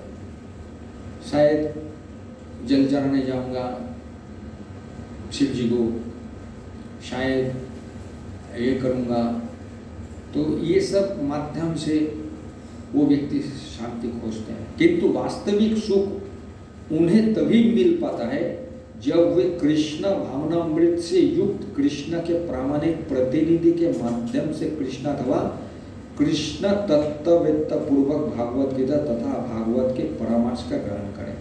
उनका अगर परामर्श ले तभी उनका मन में शांति मिलेगा। लेकिन यहाँ पर हम लोग भी बोल सकते हैं कि हम लोग कभी जिंदगी में समस्या आई तो मैं वो शांति प्राप्त खोज रहा हूँ समस्या से, मैं विभिन्न साधन का पीछे भागता हूँ। शायद ये करने से शांति होगा, शायद ये करने से शांति होगा, शायद ये करने से शांति होगा। लेकिन यहाँ पर केवल है प्रामाणिक प्रतिनिधि के माध्यम से। तो कोई भी परिस्थिति मुझे प्रामाणिक जो प्रतिनिधि है, जो परंपरा में है, निष्ठावान व्यक्ति कृष्ण भक्ति में लगे हुए हैं, उनके पास जाके मुझे उससे परामर्श लेना चाहिए। तभी मेरा जो अलग अलग साधन का माध्यम से मैं शांति का खोज कर रहा हूँ, तब मुझे वो प्रतिनिधि का माध्यम से मुझे शांति मिलेगा। ये भी एक व्यावहारिक अपना पर्सनल एप्लीकेशन में आ गया। ये भी आपका प्रश्न में उत्तर आएगा कि कभी हम लोग ये समस्या में दूसरे का पास जाए। यदि आर्थिक विकास तथा भौतिक सुख किसी के पारिवारिक, सामाजिक, राष्ट्रीय, अंतर्राष्ट्रीय अव्यवस्था से उत्पन्न हुए शोकों को दूर कर पाते तो अर्जुन ये ना कहता कि पृथ्वी का अप्रतिम राज्य या स्वर्गलोक में देवताओं के सर्वोच्च भी उसके शोकों को दूर नहीं कर सकता। तो ऐसा अगर भौतिक सुख अगर हमारा हृदय का दुख को मिटा सकते थे तो फिर अर्जुन ऐसे नहीं कहता कि राजा भी बन जाऊंगा फिर भी मेरे हृदय से दुख नहीं जाएगा। तो इसका मतलब राज्य सुख हमारा दुख को मिटा नहीं सकता है।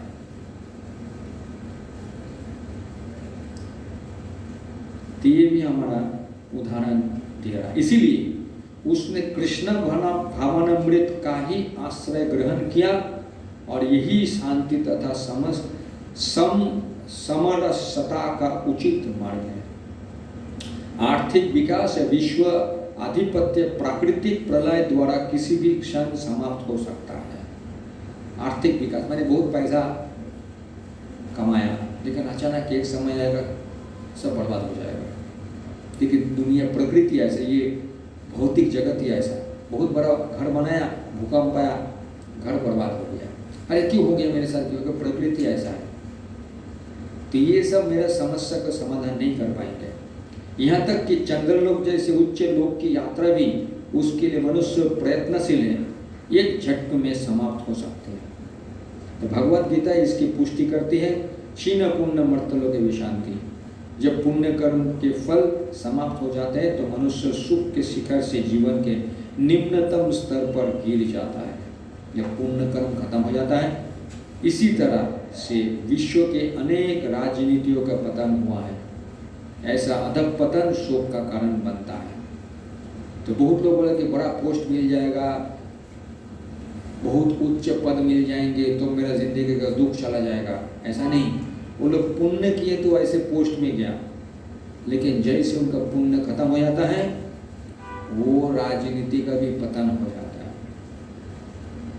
तो ये भी हम लोग उदाहरण स्वरूप देखा सकते हैं। कोई अगर राजनीति बहुत नामी था उसका बाद पतन हो गया, तो ये उच्च पद भी हमको हृदय का शोक से मुक्त नहीं कर पाएंगे।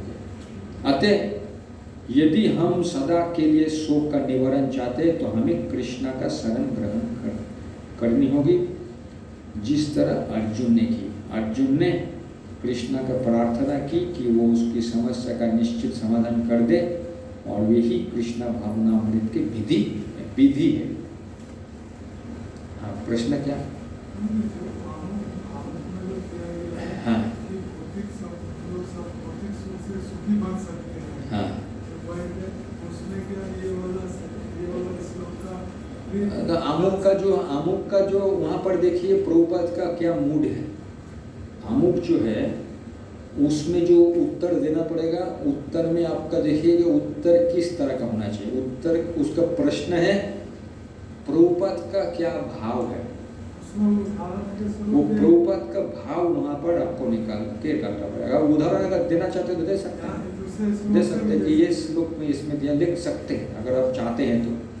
नहीं तो वहाँ पर जो है वो अमुक का जो प्रश्न है, प्रश्न का मेन मकसद क्या है, उसका भाव क्या है प्रभुपाद जी का। वहाँ पर अपना व्यवहारिक जीवन के ऊपर नहीं लिखना है उसका उत्तर, लेकिन ये जो प्रश्न है 2.3 से 2.10, इसमें व्यवहारिक, ये अर्जुन प्रभुपाद जी का जो तात्पर्य जो व्यवहारिक जीवन के ऊपर बोल रहा है।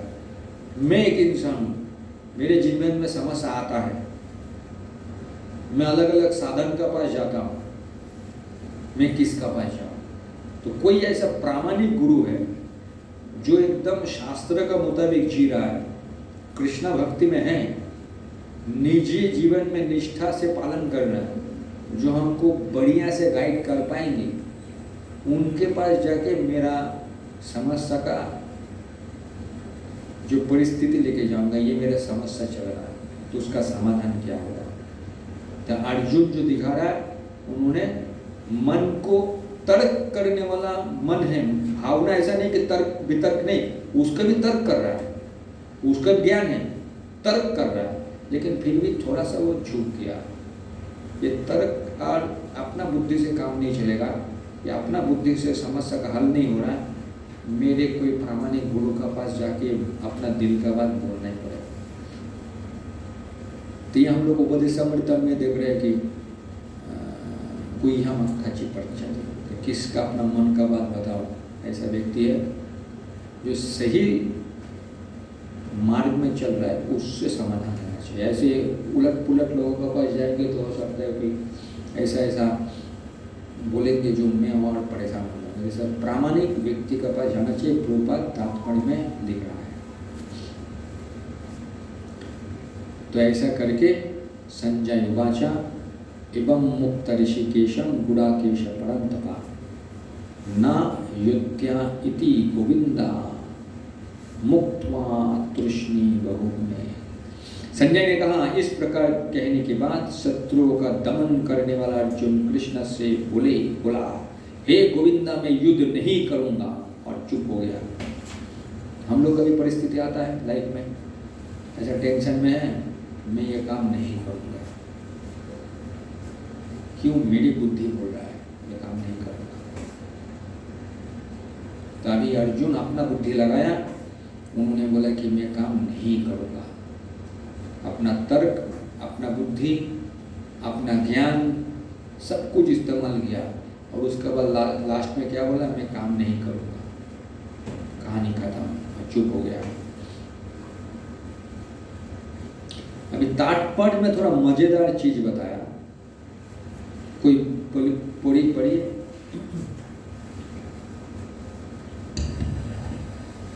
धृतराष्ट्र को यह जानकर परम प्रसन्नता हुई होगी कि अर्जुन युद्ध न करके युद्ध भूमि छोड़कर भिक्षाटन करने जा रहा है, किंतु संजय ने उसे पुनः यह कर निराश कर दिया कि अर्जुन अपने शत्रुओं को मारने में सक्षम है। यद्यपि कुछ समय के लिए अर्जुन अपने पारिवारिक स्नेह के प्रति मिथ्या शोक से अभिभूत था, किंतु उसने शिष्य रूप में अपने गुरु श्री कृष्ण की शरण ग्रहण कर ली। इससे सूचित होता है कि शीघ्र ही वह इस शोक से निवृत्त हो जाएगा और आत्म साक्षात्कार या कृष्ण भावनामृत के पूर्ण ज्ञान से प्रकाशित होकर पुनः युद्ध करेगा। इस तरह धृतराष्ट्र का हर्ष भंग हो जाएगा। यहाँ पर धृतराष्ट्र जो थे आनंद मिलकर अर्जुन युद्ध नहीं करेगा, बहुत बढ़िया। तो धृतराष्ट्र अभी भी सोच रहा है कि ये लोग हार जाएगा, है राजा, अंधा है, फिर भी सपना क्या देख रहा है कि ये लोग हार ही जाएगा। भले ही हम लोग देख रहे हैं कि पांडव लोग युद्ध नहीं करना चाहता था। अगर पांडव लोग युद्ध करना चाहता था दूसरा बात है, पांडव लोग युद्ध नहीं करना चाहता था। वो लोग बोले हमको युद्ध करना ही नहीं है, हमको अपना गांव दे दो, काम हो जाएगा। अर्जुन ने, कृष्ण ने बोला वो लोग युद्ध नहीं करना। लेकिन धृतराष्ट्र क्या चाहते हैं कि ये लोग हार जाए, क्योंकि धृतराष्ट्र जो है गलत तरीका से राजा बन गया। ऐसा नहीं कि शास्त्र के मुताबिक ब्राह्मण लोगों ने डिसाइड किया, नहीं यही समर्थवान व्यक्ति है जो राजा बनने का लायक है, ऐसा भी नहीं है। धृतराष्ट्र क्या, पांडु मर गया और राजा बन बैठ गया गद्दी पे। कोई बोला कि ना बोले उससे नहीं है, मेरा भाई मर गया मैं राजा बन गया। भाई मेरे में वो क्वालिटी है कि नहीं, मेरे में वो वो शक्ति है कि नहीं, मैं राजा बनने का लायक हो कि नहीं, वो दूसरे का राय नहीं लिया, बस बैठ गया मैं राजा। लेकिन उससे भी बुद्धिमान व्यक्ति जो है वो लोग देख रहे हैं कि ये राजा बनने का लायक नहीं है, ये बैठा हुआ है ऐसे ही जबरदस्ती, और खुद तो जबरदस्ती बैठा है। और अभी क्या सोच रहा है, मैं मरने के बाद मेरा बेटा राजा बनेगा, क्योंकि वो अपना बुद्धि यूज कर रहा है। वो शास्त्र का मुताबिक नहीं देख रहा है कि राजा का गद्दी क्या होता है, राजा जो बनेगा उसका क्या लक्षण, उसका गुण क्या होना चाहिए, उसका कर्तव्य क्या होना चाहिए, शास्त्र का मुताबिक क्या कर्तव्य है। वो दुर्योधन का पास भी नहीं था, धृतराष्ट्र का पास भी नहीं था, लेकिन गद्दी मिल के बैठ गई। और वो सोच रहा है कि अरे भविष्य में तो ये लोग की शक्ति, ये लोग पुण्य आत्मा है, ये आज अगर नहीं मरेगा तो बाद में ये लोग राजा जरूर बनेगा, मेरा बेटा भी राज गद्दी निकल जाएगा, मैं भी राजगद्दी से निकल जाऊंगा। इसीलिए धृतराष्ट्र का दिमाग में बार बार घूम रहा है, अरे बढ़िया अभी शायद ये लोग युद्ध नहीं करेगा, भीख मांगेगा। और वो भीख मांगेगा मतलब, पांडव लोग भीख मांगने का मतलब क्या है, मैं राजा बना रहा हूँ। और वो राजा बनने का मतलब वो प्रजा को दिशा दिलाने के वाले, वो राजा नहीं है। मैं राजा बना कि प्रजा को तो दिशा दिलाऊंगा ना। मैं अगर सोचो मंदिर का हेड बन गया, अरे पंखा नहीं चल रहा है, वो नहीं चल रहा तो मेरा क्या है, मैं तो गद्दी में हूँ, तो वैसा तो फिर लोग गाली देगा, अरे इसको हटाओ इसको हटाओ। तो किस लिए वैसा राजा होना चाहिए, उस देश पर जिम्मेदार राजा, वो सब कुछ देखेगा, सब ठीक ठाक चल रहा है कि नहीं, प्रजा लोग खुश है कि नहीं, संतुष्टि में है कि सबका जरूरत सामान ठीक से चल रहा है कि नहीं, सिस्टम चल रहा है कि नहीं ठीक ठाक, तब वो राजा है। लेकिन धृतराष्ट्र ऐसे बैठ गया, लोग मरे कीजिए हमसे लेना देने, गद्दी तो मिल गया। तो वो सपना देख रहा, जो भीख मांगेगा मतलब ये लोग राजा बनने का लायक था, लेकिन भिखारी बन जाएगा मतलब ये भविष्य में और मेरे गद्दी का ऊपर वो नजर नहीं डालेगा। तो तुझे धृतराष्ट्र खुशी हो रहा अंदर से, तो जैसे खुश हो रहा है तो तुरंत संजय ने बोला खुश मत हो भाई। वो कुछ समय के लिए उसका मन दुखी हो गया, क्योंकि हृदय दुर्बल हो गया, देहात्म बुद्धि में आ गया, आत्मा साक्षात्कार का नीचे में चला गया, स्नेह में आ गया, शारीरिक चेतना में आ गया। लेकिन उसके साथ कृष्णा है, वो उसका ये जो चेतना को साफ करवा देगा। वो ये जो शारीरिक देहात्म बुद्धि का स्तर पे आके मन कलुषित हो गया, चिंता मत करो, कृष्ण उसका साथ में गाइडेंस वो देगा। ये जो देहात्म बुद्धि का जो आत्मा साक्षात्कार का स्तर पे कृष्ण लेके आ जाएगा अर्जुन को, तब ये देखना उसका बाद ये काम क्या करता है। तो अभी खुश मत हो, धृतराष्ट्र को बोले, ये जो है पुनर्ज्ञान प्रकाशित हो जाएगा तो पुनः वो रेडी हो जाएगा युद्ध करने के लिए। मैं तो इन लोगों को मारूंगा नहीं, इनके शरीर को बंद कर रहा हूँ, क्योंकि ये लोग पाप कार्यकलाप करेगा, पाप कार्यकलाप करेगा तो ये शरीर का माध्यम से पाप करेगा, क्योंकि शास्त्र का मुताबिक ये लोग जी रहा है। तो इसके लिए क्या भविष्य में इसका पाप का कारण इसको भविष्य में कष्ट मिलने वाला है, तो इसलिए अभी इसका शरीर का समाप्ति होगा, ताकि उसका जितने भी कुकर्म किया है जिसके कारण उसको भविष्य में कष्ट मिलने वाला था, वो शरीर भी खत्म हो जाएगा, तो आत्मा शुद्धिकरण हो गया, अच्छा जन्म भविष्य में वो आत्मा लोगों को मिलना मिलेगा, इसीलिए ये युद्ध के लिए चलो इसका अच्छा ही है होगा। तो ये समक्ष है समझाएगा। तो 10 नंबर आज आखिरी श्लोक है। हे भरत वंश धृतराष्ट्र, उस समय दोनों सेनाओं के मध्य शोक मग्न अर्जुन से कृष्ण ने मानो हंसते हुए ये शब्द कहे। क्यों हंसते हुए कहे? इसका उत्तर क्या होगा? हंसते हुए क्यों कह रहा? कृष्ण भी हंसते हुए क्यों कह रहा है? अर्जुन दुखी है और कृष्ण हंस क्यों रहा है? इसका आंसर क्या है? कृष्ण भगवान जानते हैं कि परिणाम क्या होगा। और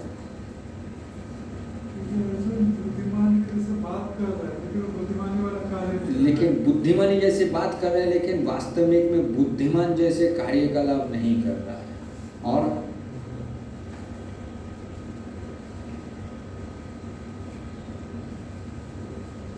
क्यों हंस रहा है?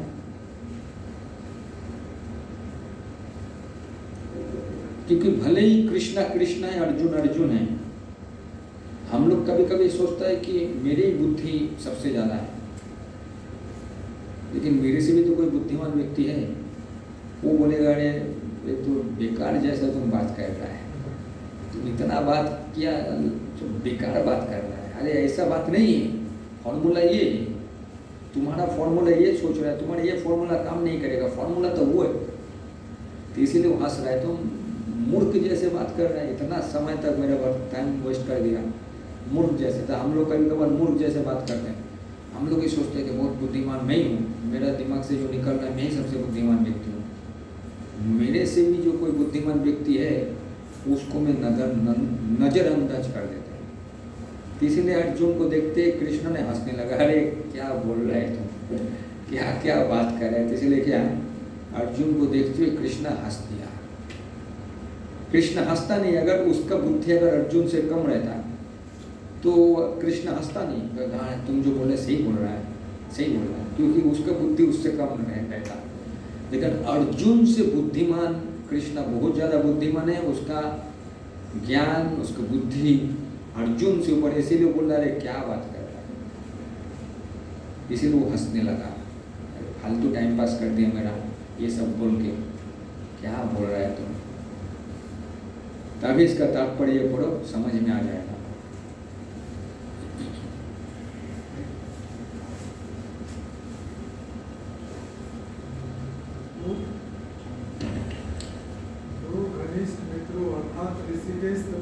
आवाज नहीं आ रहा, हाँ बंद हो गया क्या? दो घनिष्ठ मित्रों अर्थात ऋषिकेश तथा गुणाकेश के मध्य वार्ता चल रही थी। मित्र के रूप में दोनों का पद समान था, किंतु इनमें से एक स्वेच्छा से दूसरे का शिष्य बन गया। कृष्ण हंस रहे थे क्योंकि उनका मित्र अब उनका शिष्य बन गया था। सबों के स्वामी होने के कारण वे सदैव श्रेष्ठ पद पर रहते हैं, तो भी भगवान अपने भक्त के लिए सखा, पुत्र या प्रेमी बनना स्वीकार करते हैं। किंतु जब उन्हें गुरु रूप में अंगीकार कर लिया गया तो उन्होंने तुरंत गुरु की भूमिका निभाने के लिए शिष्य से गुरु की भारती गंभीरता पूर्वक बातें की, जैसा कि अपेक्षित है।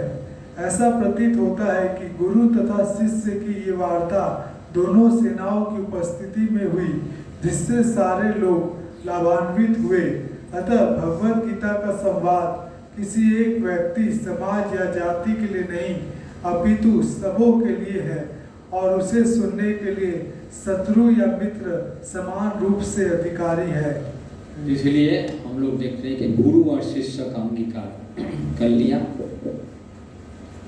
और कृष्ण उसको उपदेश दे रहा है। तो ये हम लोगों का जो प्रश्न है उसको समझ के आपको लिखना पड़ेगा। इसके ऊपर ओपन बुक क्वेश्चन भी है और क्लोज बुक का भी क्वेश्चन आप लोगों को। जब भी अगर आप 2.7 अगर क्लोज बुक का जो आमुख का ऊपर अगर लिखेंगे और इसका ऊपर प्रश्न अगर लिखेंगे ओपन बुक का, तो 2 प्रश्न आपका खत्म हो गया, मतलब ओपन बुक का टेंशन चला जाएगा। और फिर आगे अगर बोलेंगे नहीं मैं ये ओपन बुक का ये प्रश्न का उत्तर नहीं देना चाहता हूँ, तो आगे जब बाकी प्रश्न आएंगे, बाकी जो अध्याय आएंगे, ठीक है, मैं उस अध्याय का प्रश्न करूँगा। अगर आपको यही 2 प्रश्न अगर खत्म हो गया, मतलब आपका close book exam, open book exam खत्म, मतलब ओपन बुक का प्रश्न दे दिया मतलब ओपन बुक खत्म हो गया। फिर ओपन बुक का आपको हेडेक नहीं लेना पड़ेगा, फिर मुझे एग्ज़ाम दे रहा है।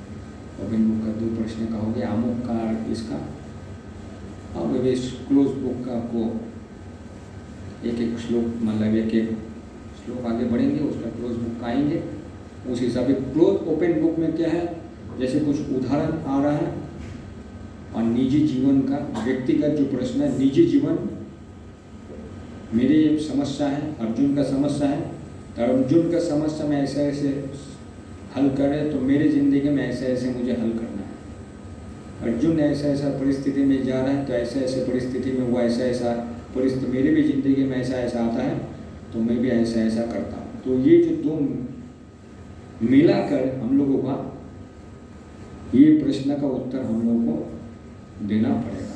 तो प्रश्न देखिए, 3 नंबर प्रश्न क्लोज ओपन बुक का, भगवत गीता 2 नंबर अध्याय का 3 नंबर श्लोक से 10 नंबर श्लोक के आधार पर कृष्ण भावनामृत के आपके अपने अभ्यास के लिए अर्जुन की दुविधा से तैयार किए गए सामान्य सिद्धांत कैसे प्रासंगिक है, उस पर चर्चा कीजिए। अपना जीवन का अभ्यास और अर्जुन का दुविधा, समझ में आया? किसी को प्रश्न में समझ में नहीं आया तो मेरे को प्रश्न कर सकते हैं, ताकि आपको लिखने में सुविधा होगा। अगर आप इस प्रश्न को उत्तर दे चाहें तो, देना चाहें तो। इसमें लिखा हुआ है आपके अपने अभ्यास के लिए। अपने अभ्यास, मैं भी किताब पढ़ रहा हूँ, मेरी भी ज़िंदगी में समस्या आता है, और समस्या आता है तो मैं अपना बुद्धि लगाता हूँ, मैं अपना ज्ञान का माध्यम से उसको समाधान करने का कोशिश करता हूँ। अर्जुन भी कर रहा है, लेकिन ऐसे परिस्थिति में जब अर्जुन ने देखा कि उन्होंने एक चीज़ आगे बढ़ा कि वो देखा कि ये मेरे लिए समस्या का समाधान मेरे लिए संभव नहीं हो रहा है, तो मैं भी बहुत सारा अलग अलग साधन का बुद्धि लगाता हूँ, अपना साधन ढूंढते ही इधर जाएंगे उधर जाएंगे, फिर भी देखे समाधान नहीं हो रहा।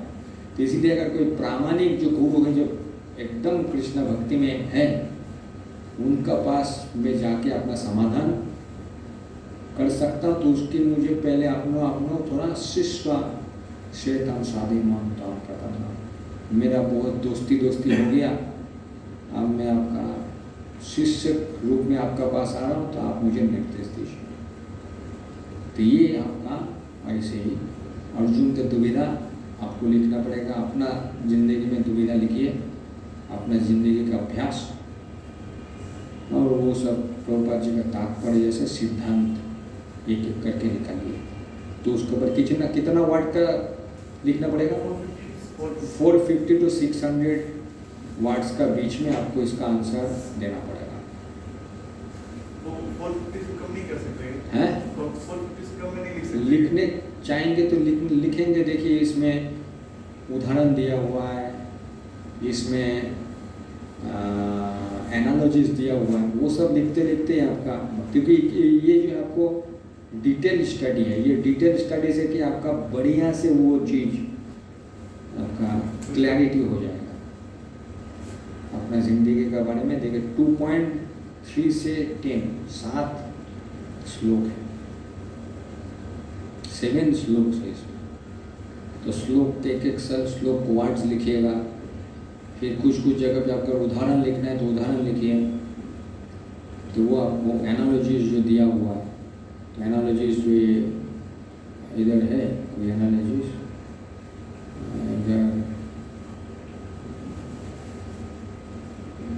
इधर एनालॉजीज 2.2 में है, परम सत्य के बोध ज्ञान की 3 अवस्था हो गई, परमात्मा भगवान। तो देखिएगा जैसे जैसे उसका आएगा तो वैसे वैसे आपको उसका उदाहरण आपको देना पड़ेगा। और कोई प्रश्न है?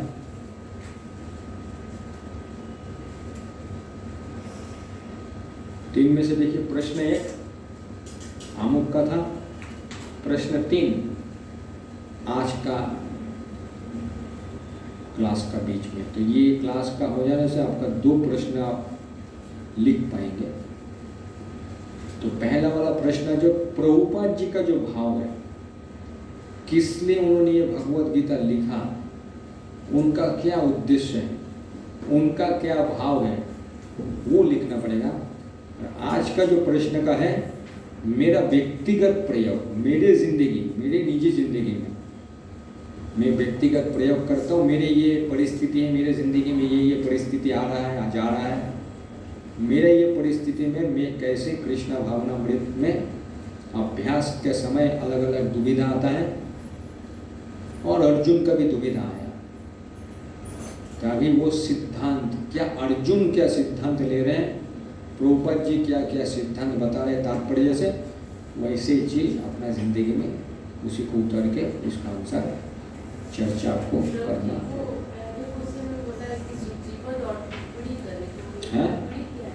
कौन सा?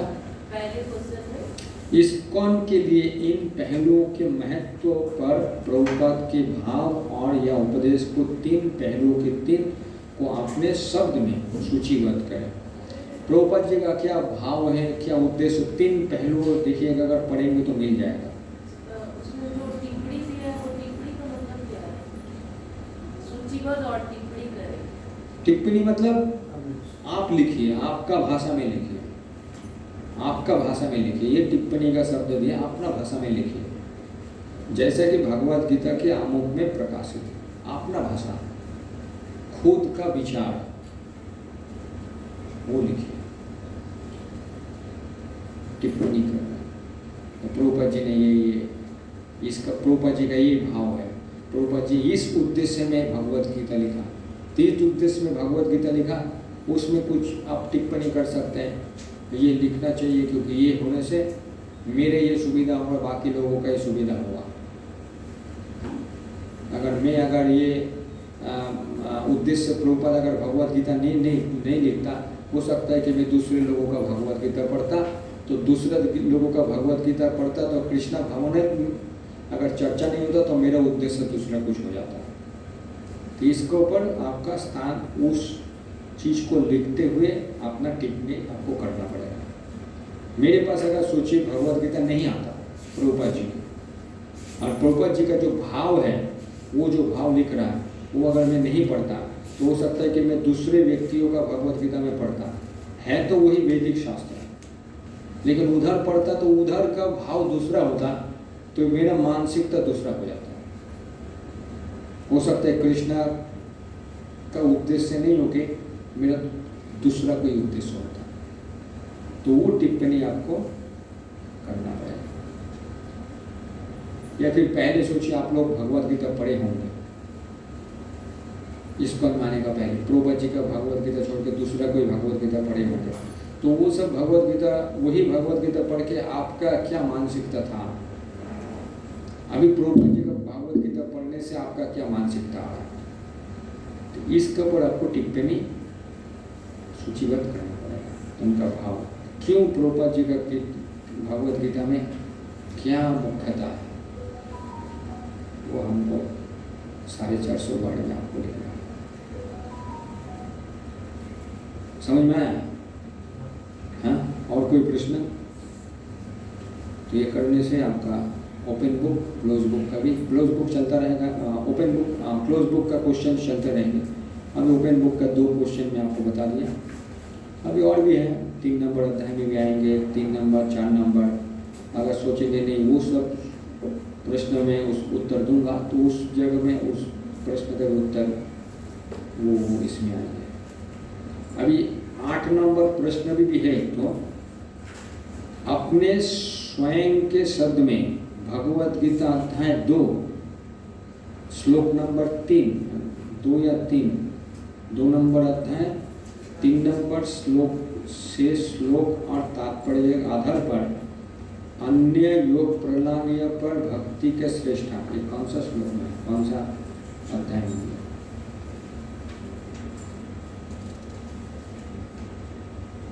ये 2 नंबर अध्याय का है, 6 नंबर अध्याय का? 6, 2 से 6 से 2 नंबर अध्याय से 6 नंबर अध्याय का श्लोक, मतलब आपको 6 अध्याय तक आपको पढ़ने के बाद इसका उत्तर आपको देना पड़ेगा। तो ऐसा मिक्सचर तो ऐसे 10 प्रश्न आपके पास 9 बज गया। हरे कृष्णा हरे कृष्णा